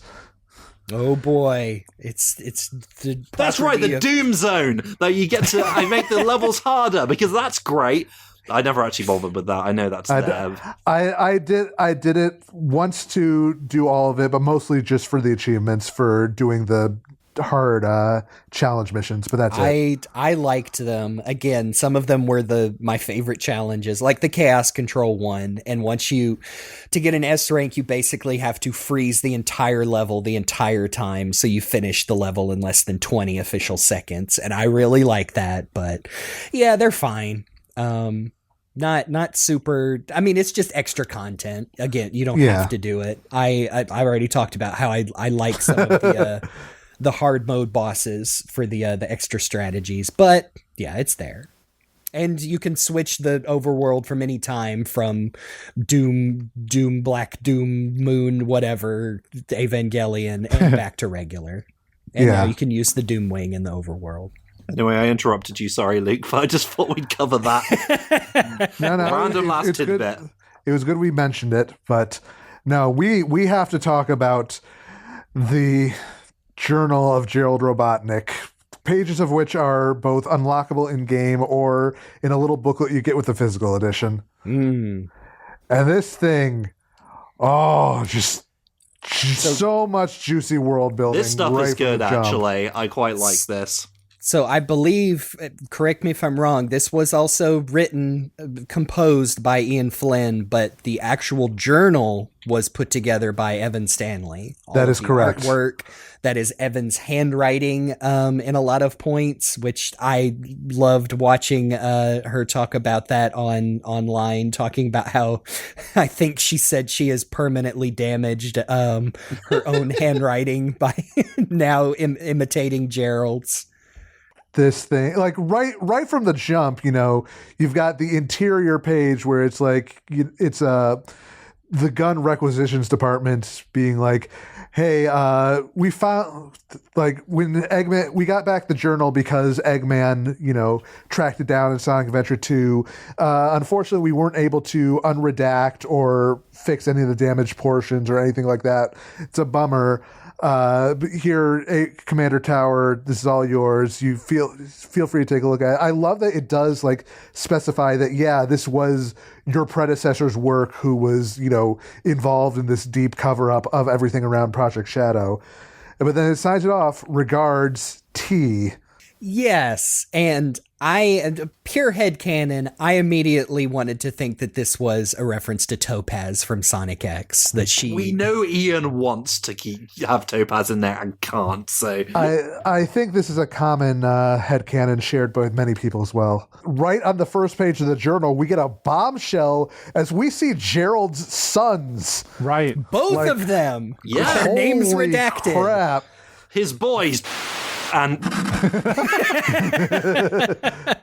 You got the pronunciation perfect. And I like how we do not get any kind of true sequentialness with these journal entries, because it jumps from 42 to 162 and then talks about how one of his sons has now had a daughter named Redacted, but I mean, it's Maria. We know. Yeah. This is one we know for sure. Yeah. So I'm speculating it's Maria's dad on the left and Eggman's on the right. Yes, I think I've seen that as well. But it specifically says that, one became an archaeologist and one became a roboticist, splitting Gerald's work halfway. People were like, oh, Sega doesn't want these characters to have family members. No, Sega's fine with it. They just want to be the ones to create them. Yes. Yeah. And also, I mean, you could argue, hey, these are human characters. It's less complicated. Exactly.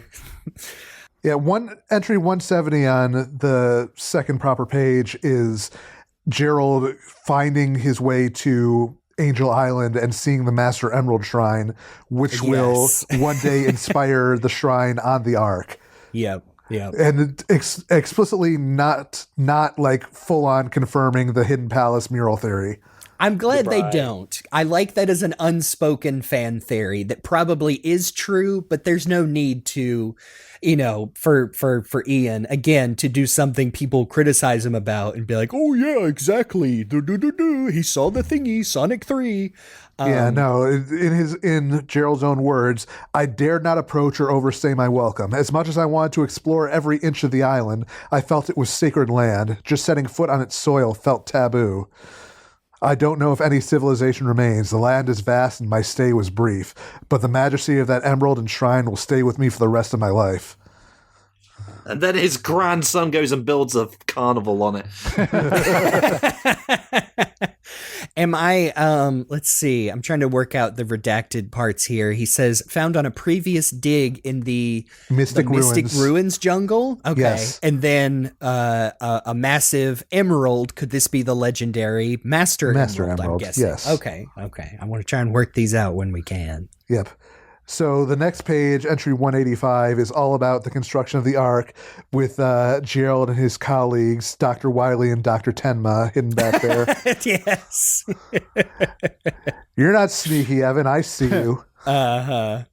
It's very good. I like the just casually throwing out the ninth wonder of the world. Yeah, okay. And while most of the megastructure will be hidden within the base planetoid, I may have gone a little self-indulgent in the design. He put that big mustache on there. Yeah. this also spells out that, United Federation supports us. Most of the financing is coming from Redacted, which is very clearly Gunn. I have no illusions about what they'll want, but I'm building the Ark to preserve life, not end it. Yeah. Which was another like pretty obvious if you thought about it, although I did see some nerds mad at that because of the one line in Sonic X, which is not canon to the games. Yep. About, oh no, Gunn didn't know about it. It was the 13th predecessor to the current president. It's not the same thing. Shut up. Yep. This is the Vigimo games. It's also our first, I'm a genius, so I'm sure I'll figure something out. It sure is. You're going to see a lot of that over the next several pages. Oh, it gets sadder every time. It's so sad. Just, we'll get into it, but all right, next page, entry 389, talking about a legendary redacted. It's the Chaos Emerald for sure. Meanwhile, Gunn is, demanding weapons research. It's becoming increasingly overt and decreasingly polite. I use my clout to get a direct line to the president to ask him to intervene. He said he would, but then asked me for something equally obscene. He wants me to discover a means to immortality. I aim to improve life, not pervert it. Everything gives way to entropy. The concept is laughable, as intangible as a shadow. I refused him outright. In retrospect, perhaps I could have been more diplomatic about it. Also, Maria is sick. Uh-oh. Yep. She is too precious to be left to suffer. Aww. And then I love how they straight up mix in like existing material from Gerald, because here is page 5 is an excerpt from Sonic Rivals 2, and then following that is lots of info from Sonic Battle. More or less word for word with a little bit of changes here and there. Like in this case, it was his archaeologist son who discovered the Gizoid and brought him for research. That. That's very cool. These passages are more or less word for word. I think maybe a little bit of massaging here and there.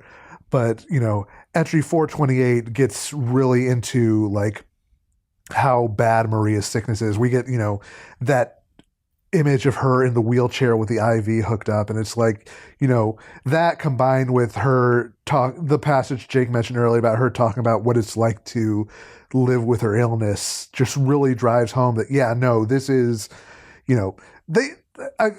it felt like in earlier Sonic media that Maria's sickness was it felt a little bit like an afterthought. Like they said she was sick, but they never really got into it. And this is, them really leaning into that. Yeah. I forget, somebody had a funny name for it, that she just had, woman disease. Like, I immediately think of like some of the worst written tripe ever, like the Star Wars prequels, like, oh, she's lost the will to live, she's dying, that kind of thing. To whereas this, and I'm glad, like it's hard not to make the joke back in the day where I still can't remember where like NIDS came from as a name for her disease, but it is used, the neuroimmunodeficiency syndrome is used in this journal. And like when you think about it for a second, you realize it's less like a condition like HIV and AIDS is, but it's like she was born without, like literally without the ability, without an immune system that also affects like every motor function of her body, like every process, which is why she has fatigue, like she says, why she goes fucking blind at certain points. And anyway, yes, I like that it has been, like you said, massaged out into a legitimate condition and not just, it contributes to Maria's character. Yeah. She doesn't have a bad case of brain fever like in the Sherlock Holmes books and that time period. Yeah. But the other elements that flesh out is that, they explicitly spell out, he brought her into space because the low gravity means that they can keep her condition, a little more under control. But it also adds an extra element of depth in that it starts talking about how her family is not super cool with this. Yeah, like I was saying earlier, like you really have to picture a conversation of like they just wanted to spend time with their child with this uncurable condition. And here is her grandfather, who I'm sure has met her before, but is very much a workaholic, in his work and whatnot. And, you know, one thing we don't get is like Gerald's wife, like, is there a tragedy there too? And why he keeps his family at arm's length because he's working so much? I don't know. That's for the future. But yes, just... it sounds like he was kind of a dick about it. Like, he insisted and might have even used his connections to say, like, no, my granddaughter has a chance. I can do it because I'm the smartest man ever. And yeah, he took their child away from them. And yes, this is also where they introduced that, yes, Maria is becoming a big sister to little redacted Abraham, the Ark's happy little accident. It's so cute. It's and talk funny. about things you can get up to in low gravity, there, right? Oh yeah. Just don't do it near the artificial chaos. They're very unstable. The president has been, you know, talking with, like, still trying to push Gerald to study immortality, and with Maria's condition, he's finally, the will is starting to break, but... I'm sorry. I know it's not the same universe, but 50 years ago, etc. What if it was Richard Nixon that's calling? All right. I'll get you your funding, Gerald, but you gotta make me immortal. That does make it a lot funnier, and I'm hoping that we get that in the movie when it happens. God, that's feasible in, Oh, man. in the Sonic 3 movie. Tell us if that happened, folks. Just an off-screen Billy West doing the voice. Yeah.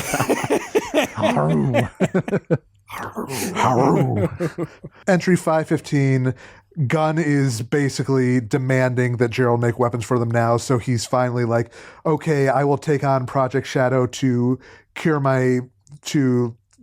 your immortality if it means that I can cure my granddaughter and get these military dickwads off my back.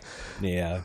Oh, sorry, before we get too far, I need to go back to the last one where the president keeps prompting me with his request to unlock the mysteries of life. I am the Eggman. It's what... Sorry, couldn't let that go. Unfortunately, the president can only do so much, so Gerald turns back to some old research he did on an ancient god of destruction called Chaos, said to command the fury and force of the ocean, or something to that effect. So he's developed a basic AI-driven apparatus that can generate cohesion in water and produce controlled shapes for basic actions. That's interesting. I don't think I fully processed that the artificial chaos are not as advanced as they appear. That this implies that, like, they do one thing. This one, that's the big ball. Well, the interesting thing is that he, posited that this could theoretically be used for search and rescue missions, being able, like, imagine a flood turned back on itself to aid those in the rubble. And it's like, that's an interesting, way of looking at it. Next page, entry 530,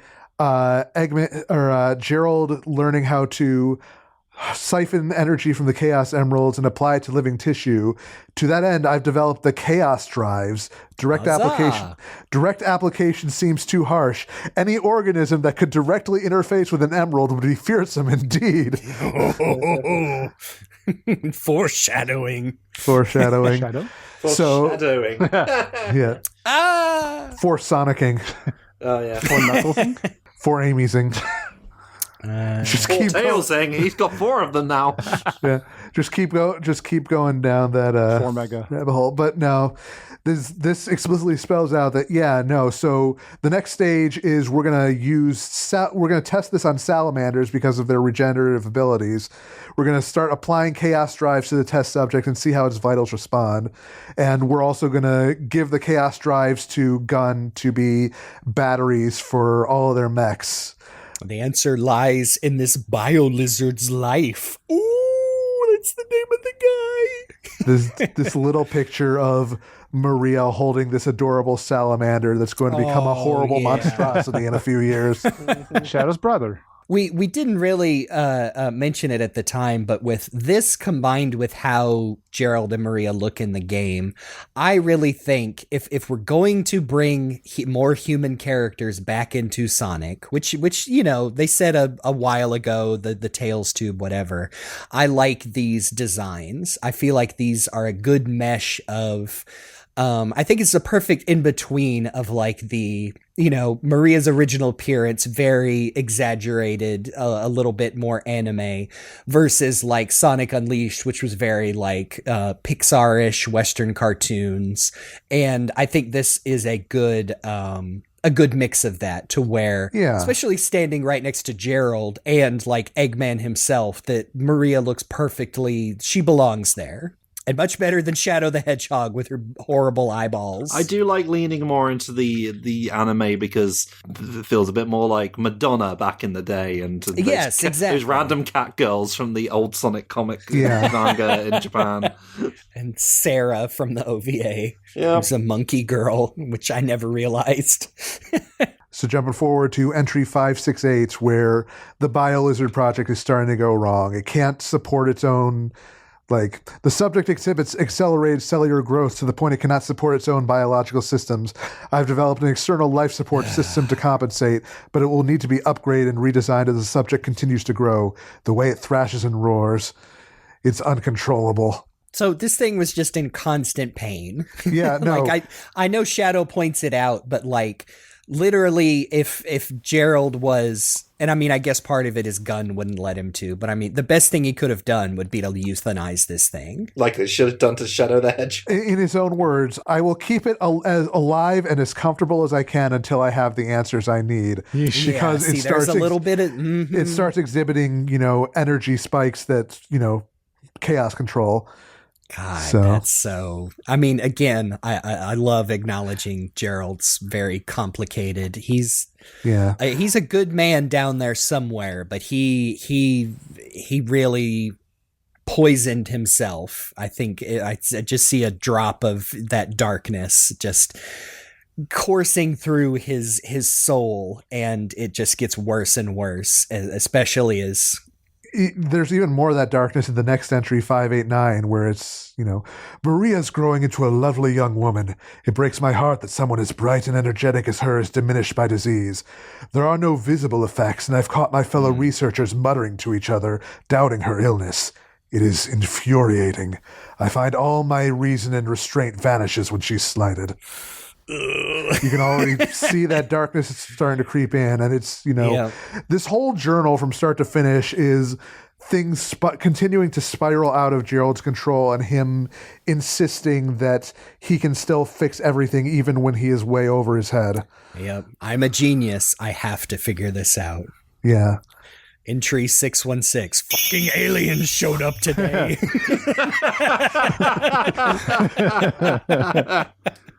Oh, I did want to point this out. I remember we were talking when this journal first came out. I pointed out entry 616 is when he makes it literally says the Faustian deal he makes with Black Doom. And I think I pointed out like, in certain modern translations of the Book of Revelation, the fabled number of the beast is actually translated as 616, thinking I'm just like, here's my Christian end times obsessed brain still around, and that is in the trivia on this wiki page, so somebody out there got me. Again, don't know if it was intentional, but maybe it was. Maybe somebody needs to ask Ian. as lines to start off a diary entry go, you can't get much harder than desperate times call for desperate measures, and I am a desperate man. God, that's me when I'm like, God, it's midnight and I'm hungry. Some peanut butter and pickle. Yeah. Am I pregnant? That could be. Speaking of which, Black Doom's here and he's got seed to offer. What a segue. Hey, Professor. God, Yeah. sorry. I like that, Gerald's immediately like, I have no illusions about how messed up this is, but I'm, Gun. We are so fucked. Yeah. Just right there at the end, Black Doom wanted me to craft a herald for his future invasion. Gun wants Project Shadow to generate undying soldiers for them. I will play them both for fools. Yeah, good luck with that, brother. Oh, and here entry 620 is, I mean, like we talked about in the game, almost literally a retelling of the Sonic Channel comic / entry about Shadow's creation and how Maria gave him his name. Yeah. Just such a sweet little bit of lore. I like it. Yeah, and I think that either this entry or the one after this is the one that basically implies that, Maria giving Shadow his name is what led Gerald to make her the password for everything related to Project Shadow. Yeah, I think that's more explicit in the Japanese version, but then I think that's where you get to some of the differences because they're both taking entries from Sonic Battle, and those translations are just slightly different. So yes, I think that's more explicit because I can't remember if this was, no, we weren't recording by this. By the end of this journal, they are straight up quoting the diary from Sonic Adventure 2. And it's obvious that I'm guessing Sega wanted this to be a link all this lore together, but throw in references to the original games. So by the time we get to the end, we're just quoting the original games, potential wonky translations and all, but they just take it from their respective titles. Instead of okay, well, let's write something brand new and it'll reference both. So it'll be at parity. I don't know. It didn't bother me too much because that's obviously what this is. This is a not only a nice bit of lore that is tying all this together into a coherent narrative, but I mean, it's fan service at the end of the day. So yeah. As long as, I think I said, in the story summary in Shadow Generations you unlock of Adventure 2, it mentions Gerald straight up changed Shadow's memories, which is the big translation error from SA2. So as long as that's in there, I don't care. So the next 3 entries are basically just taken straight from Battle, talking about, establishing a link with Emerald. The Gun is threatening to shut down Project Shadow. He's eventually forced to hand over the Gizoid. But we get one last one where, they're like, the Gizoid isn't big or flashy enough, so I've designed a weapon. I'm calling it the Eclipse Cannon.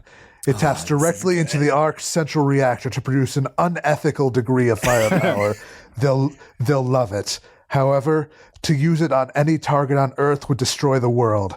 They'll never be able to fire it. Checkmate. It will, however, be the perfect tool to deal with the Black Arms when they return. Eclipse means shadow. This is Shadow's cannon. My gift to him in a battle he never asked for. Ooh. I'm so sorry. It's so good. Oh, but see, again, that addresses my, like I said earlier, my problem with Shadow the Hedgehog, to where it's revealed that oh, actually, Professor Gerald knew what he was doing and he loved Shadow so much, blah, blah, blah. And this ties it into, this was in the... for him. It's yes. Come on.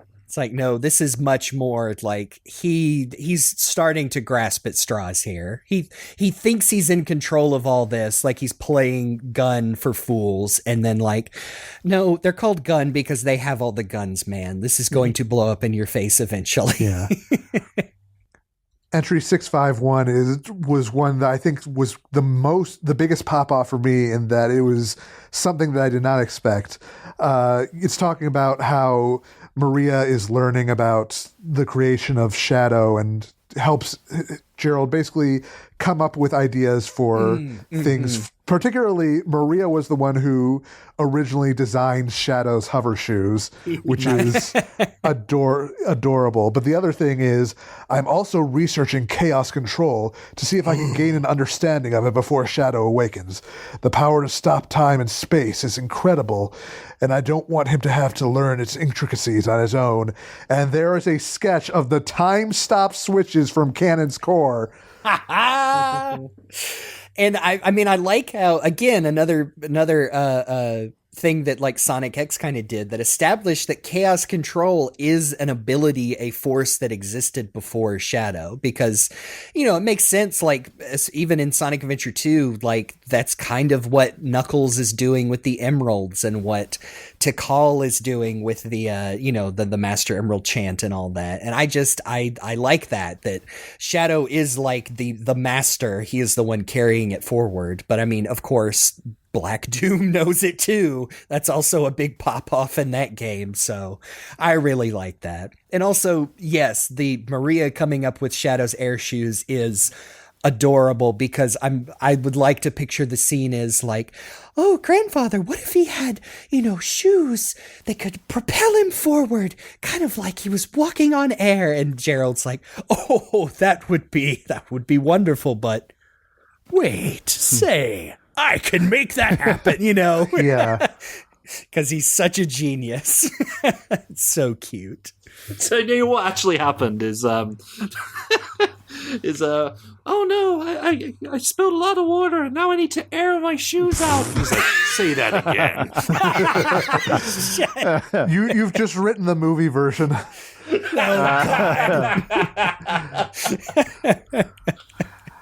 But this entry also ends with the larger issue remains. Gunn, the president, the Black Arms, my family. I've gleaned there's a rift growing between my sons. My love for them shouldn't be a divisive issue. I'm running out of time. Seeing that right underneath the really cute hand-drawn image of the Shadow shoes that Maria signed. It's quite the, wow. Oh, boy. So the problems in the Robotnik family weren't just isolated to Gerald. Yep. I mean, I don't know. I can only. It's just so fun to think about. Like, yeah, what is happening back on Earth? Like, is Eggman's obviously been born by now for sure, but not even mentioned once in this journal. Yes. I mean, I would assume no, because yes, Eggman knew of Maria when she was alive because of his journals in Sonic Frontiers. In fact, he resented her because after she died, everyone, oh, Maria, I'm right here. But I mean, what I guess I can only imagine that Eggman's dad was just a really shitty father. But here's the thing. I also realized that the roboticist dad specifically is never mentioned after that first entry either. Yeah. Like, I really wonder, I mean, maybe back on Earth, like while, you know, Gerald is the one like leading this technology boom, like maybe Robotnik's dad is taken, like he's working for the military, but he's maybe there's some resentment. Maybe he has a, you know, like a movie Robotnik, he is a contractor making weapons, whatever, but he's always in his dad's shadow. And they talk about, oh, you know, Gerald, he's up in space, and like, well, I'll show him, and then just getting crazier and crazier. And maybe he was all sending little Eggman to military school and not letting him have any fun. So when Eggman's a full-grown man, he says, I'll show him. I'll build the most funnest place ever and better robots. Fuck you, Dad. He was always sending his son out to get eggs. And he's like, oh, you want eggs, do you? Oh, look who's coming to the market. It's the little Eggman. Oh my gosh. I mean, we kind of glossed over on an earlier page, but there was an entry that's like, her family back on Earth has no such faith. It's been so long. Some of the researchers actually think she was born here. Her family either wants her better or wants her home. I can do neither. Somehow their scorn is harsher than the government or the military's increasing pressure for more weapons research. I like that implication. I mean, the Ark is a huge station that, like, yeah, there probably would be people there who just straight up don't know. Like, oh, yeah, Professor Gerald, is his granddaughter? Has she always been here? I don't know. You know, I've done 2 shifts on the Ark, and she's here when I left and here when I came back. Sorry, I'm punch drunk at this point, just diving into this like I told wonderfully you, crafted. This is the shit we eat up.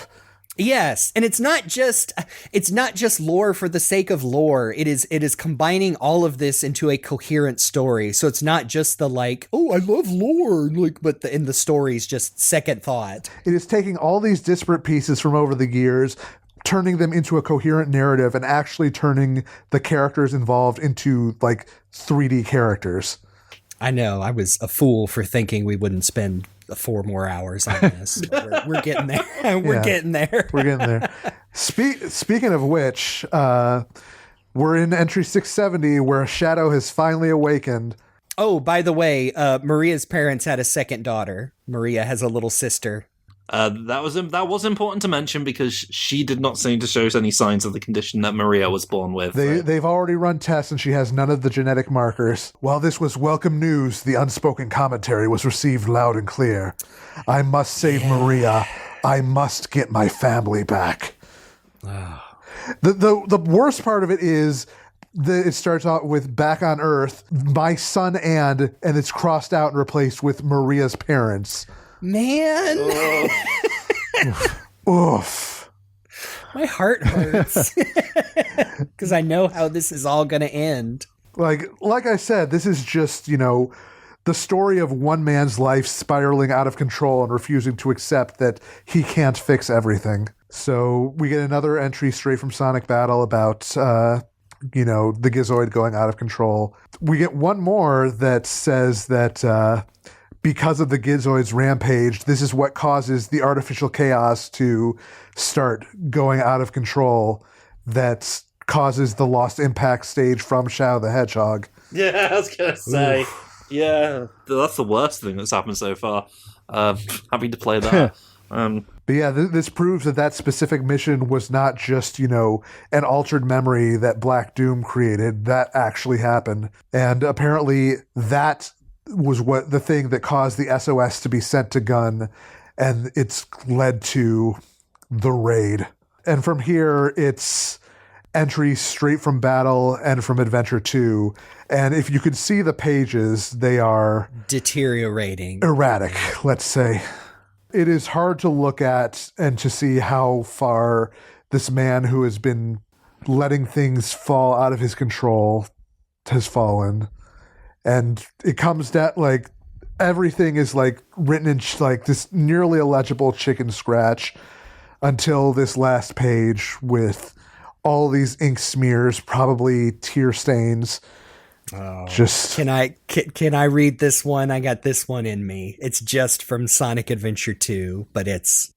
I found Maria's name among those who died when the Ark was shut down. She meant everything to me. And I couldn't bear the thought that she died because of my research. I lost everything. I had nothing more to live for. I went insane. All I could think about was to avenge her. Somehow, some way, I got scared, so I was no longer able to control my thoughts. All I could think about was that I wanted it all to end. Based upon my original projections, I was able to complete my project, Shadow. I designed its mind to be perfect, pure. I will leave everything to him. If you wish, release and awaken it to the world. If you wish to fill the world with destruction. The end. Takes on a bit of a different vibe now, doesn't Happily it? ever after. Yeah. And it ends on this one last picture of Shadow, Gerald, and Maria all together. Oh. Couldn't keep him going. And then on the back covers a big sticker that says, "Property of the Eggman Empire." On top of the Gun logo. Yeah. And something we discovered just before we recorded is that there's a Gun inventory ID barcode that if you scan it, it translates out to "they don't know." Do they? Does he know? Apparently not. The truth come out?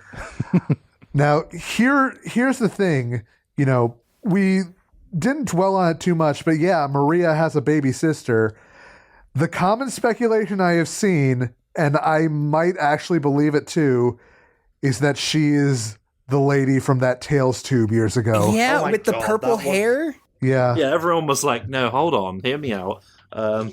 I haven't looked at that picture. I mean, she'd be like in her mid 50s at least if we're taking that all Right. of the Sonic games only take like a year or two in real time, which timeline doesn't matter. I don't know, I've always thought she was just an NPC that they used in the example for Yeah. humans, but people were like, no, though, hang on, they were cooking here. I mean, Um, I think it would be fine if it was, but I am also of the point that is just a person that they had in concept art, and yeah, sure, that would be cool, but I just don't think they were thinking about this all the way back then. maybe not. I'd be happy to see maybe it. this was a 2022 Tales tube just before Frontiers came out. Yeah. As it turns out, her name is Professor Victoria, Tori for short, and she was the one who gave Commander Tower the journal. So look forward to whatever they're cooking up there, I guess. My whole thing is, like, they would not decide that Maria has a sister if they did not have something in mind. You don't just add an element like that without, it's Chekhov's sister. An entire basically. Eggman family tree if they didn't have plans Yes. to incorporate that. Do something with eventually. it, yeah. That is true. I did think maybe it was just to sort of demonstrate that, Maria's condition is just isolated to her. But she does actually mention her sister in the dialogue as well, I think. Yeah. Yes. Shadow Who she Generations. never got to meet. Oh God. Oh. Maybe they did a FaceTime call. Pulling it up. I miss my family. I miss my baby sister most of all. I do hope grandfather finds a cure for me soon so we can all go home together. See, I like that, but of course she would say she misses her baby sister who she's never properly met, because that's just how loving Maria is. Like, it would not Yeah. even occur to her, like, oh, I don't really know her. I've never gotten to hold her or play with her. It's like, no, it doesn't matter to her. Oh, sorry. all the lore and connections keep spilling out of me, but man, Shadow Generations.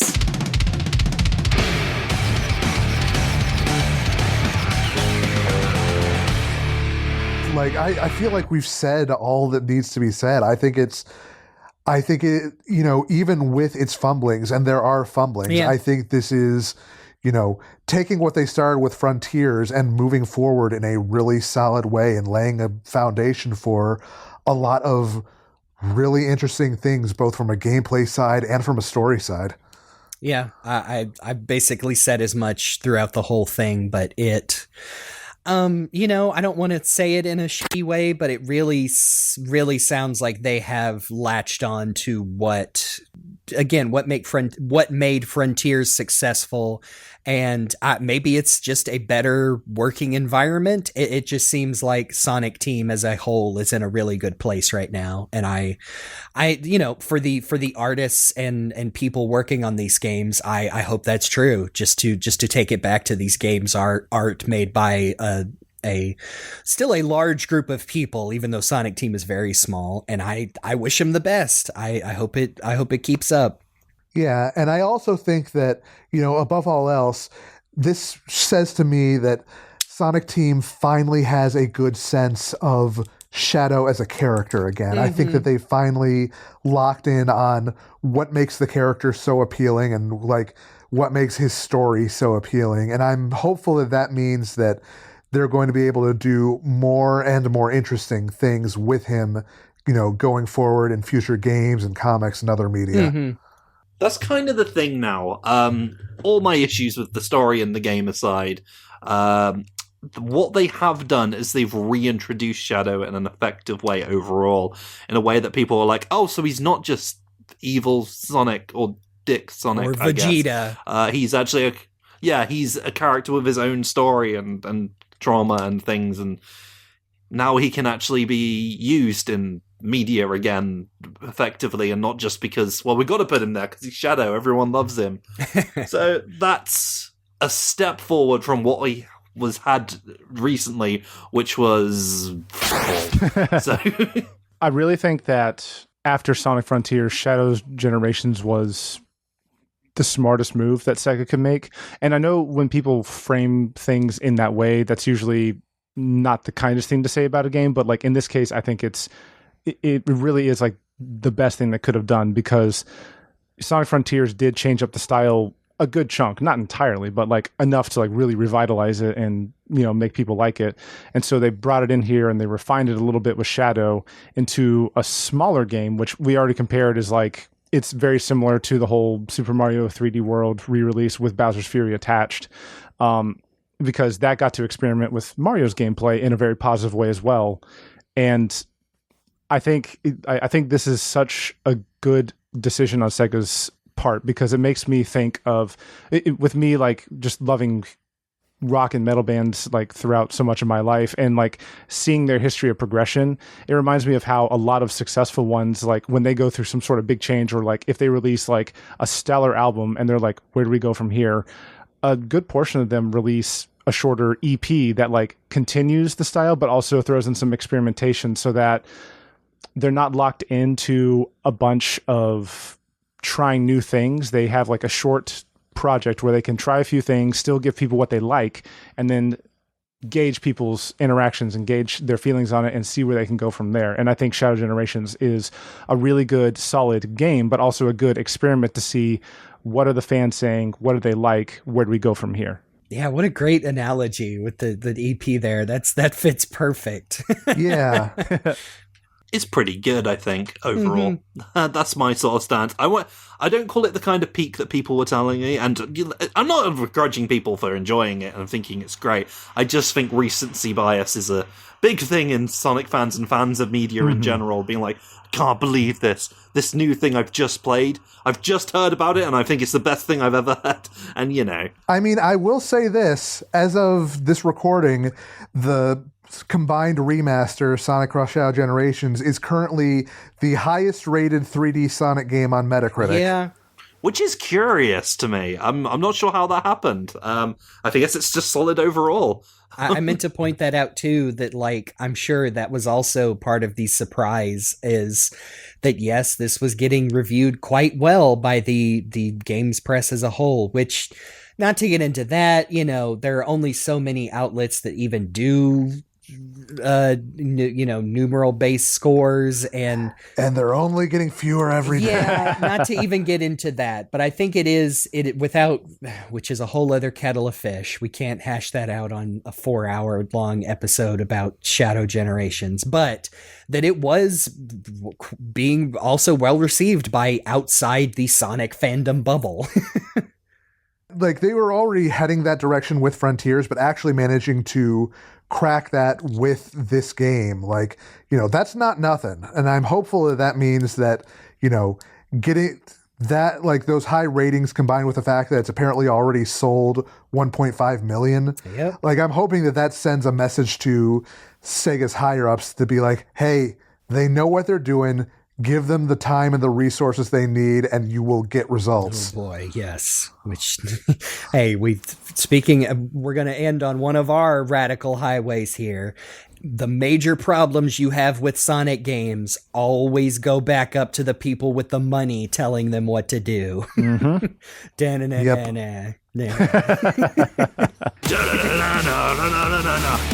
back there again. I just really like it.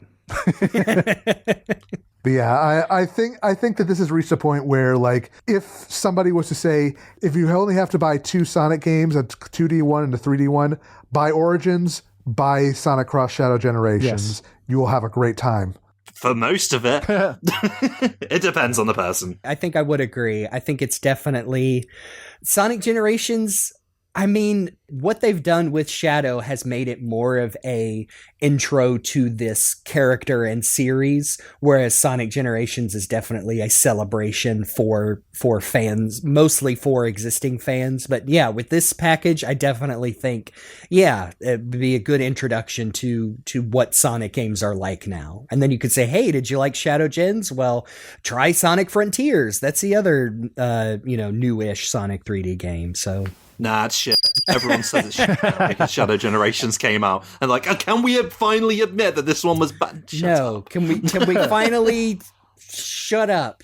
Go back to Can Twitter. we finally shut up? You know what quote has been in my mind every time we make fun of that side of the Sonic fandom on bad websites is the quote from the animation director of what was it, episode 4-5 of Gurren Lagann, which was very poorly received, where he said reading the comments was like putting his face directly in front of an anus and breathing deeply. So.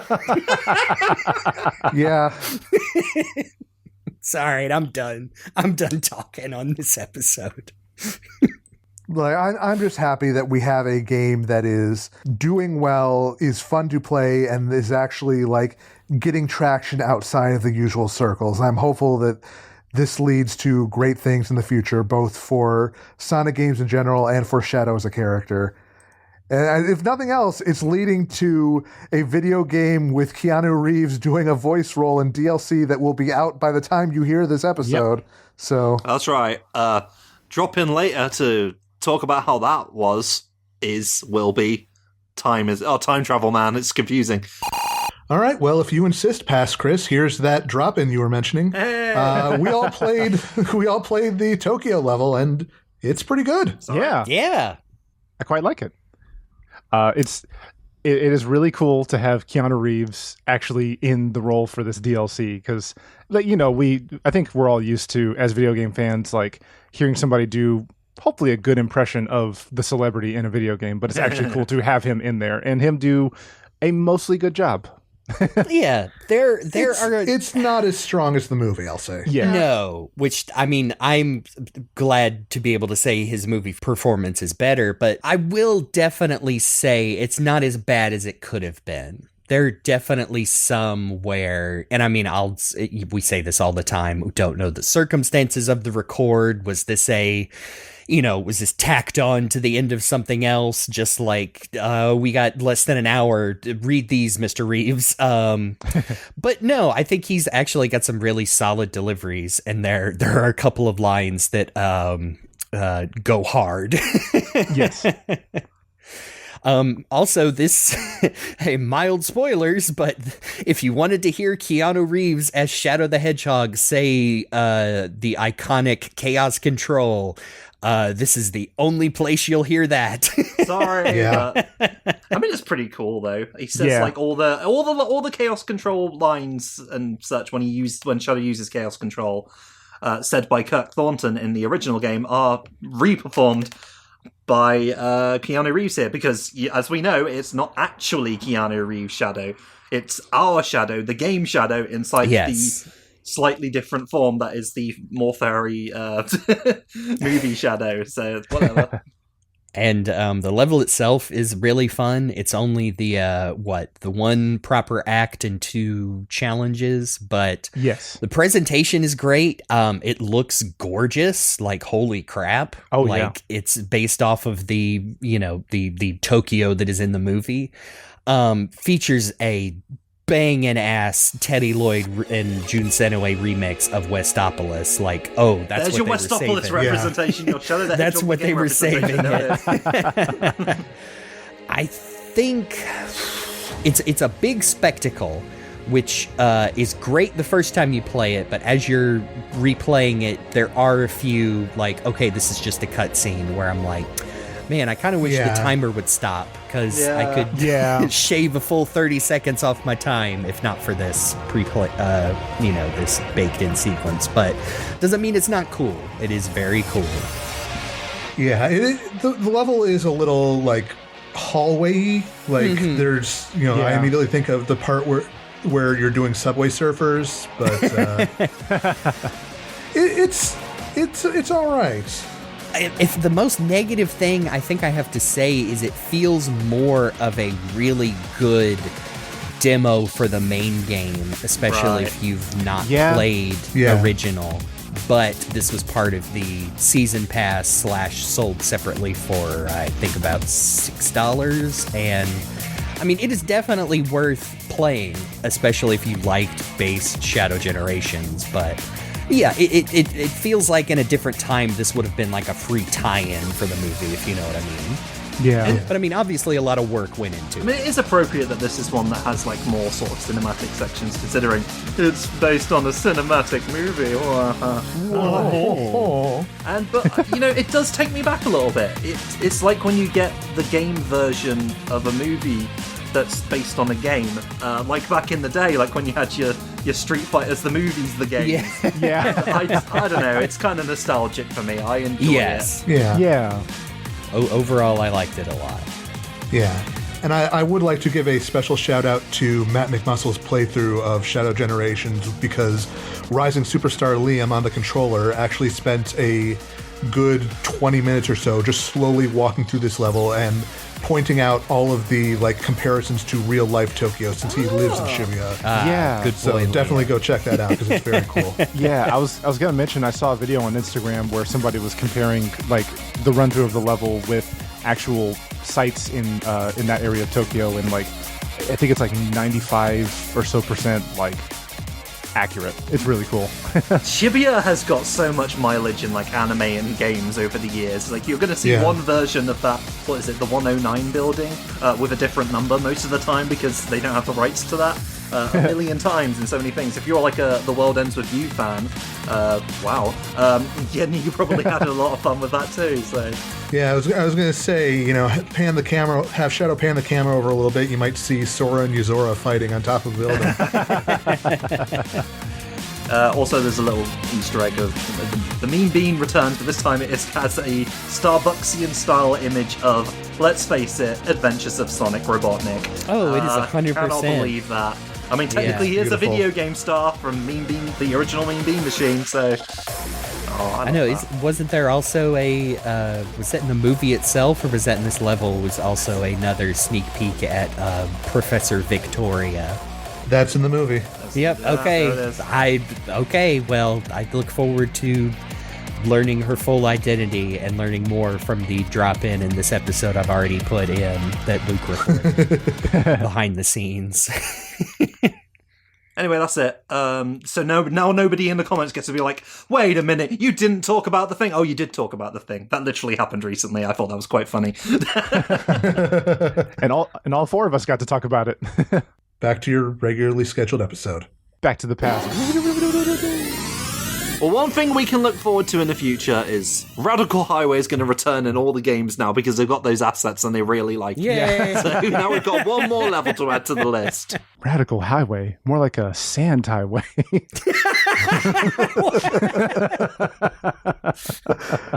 we got to get out of here. I'm running on fumes. But thank you all for joining us for this episode. This was a lot of fun, and I think just we were able to really go in deep with this episode that is as long as our Sonic Frontiers episode about a game that's like a third of the length at best. When we're done with this, my wife's going to be like, 4 hours. Again?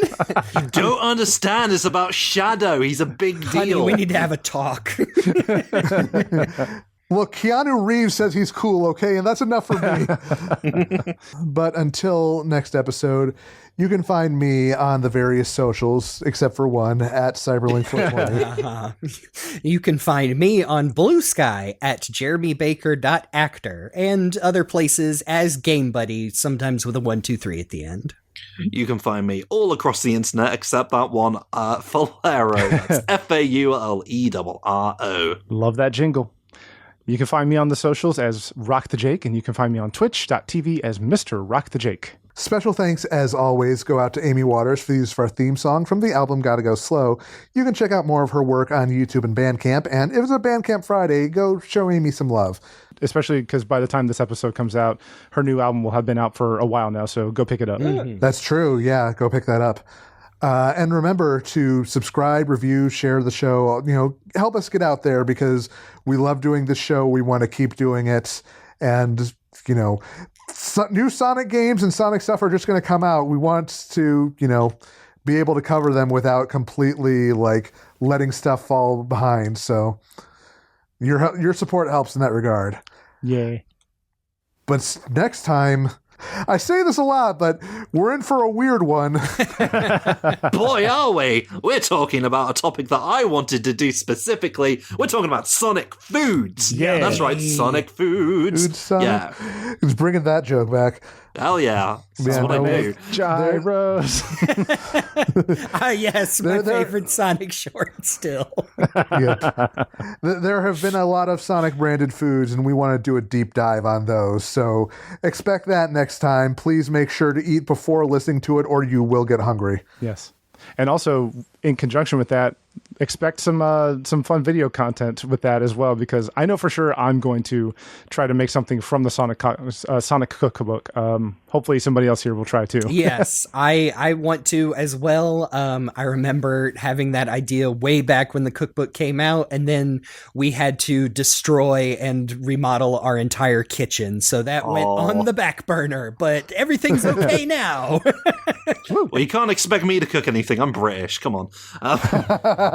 Is there a Sonic recipe that involves toast and beans? There will be by the time we're done with next episode, that's for sure.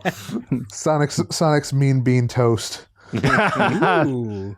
But until then, I'm Cyberlink. I'm Game Buddy. I'm Valero. I'm Rot the Jake, and the food on the Ark is okay, but I really missed the cooking on Earth. Before I got sick, I went to Spagonia with my family. The food there was amazing. Have you found a favorite food? All I ever seen you have is coffee. It's canon now. Yay! Yay! That was a bit. This has been The Hill is Always Greener, and we'll see you on the other side.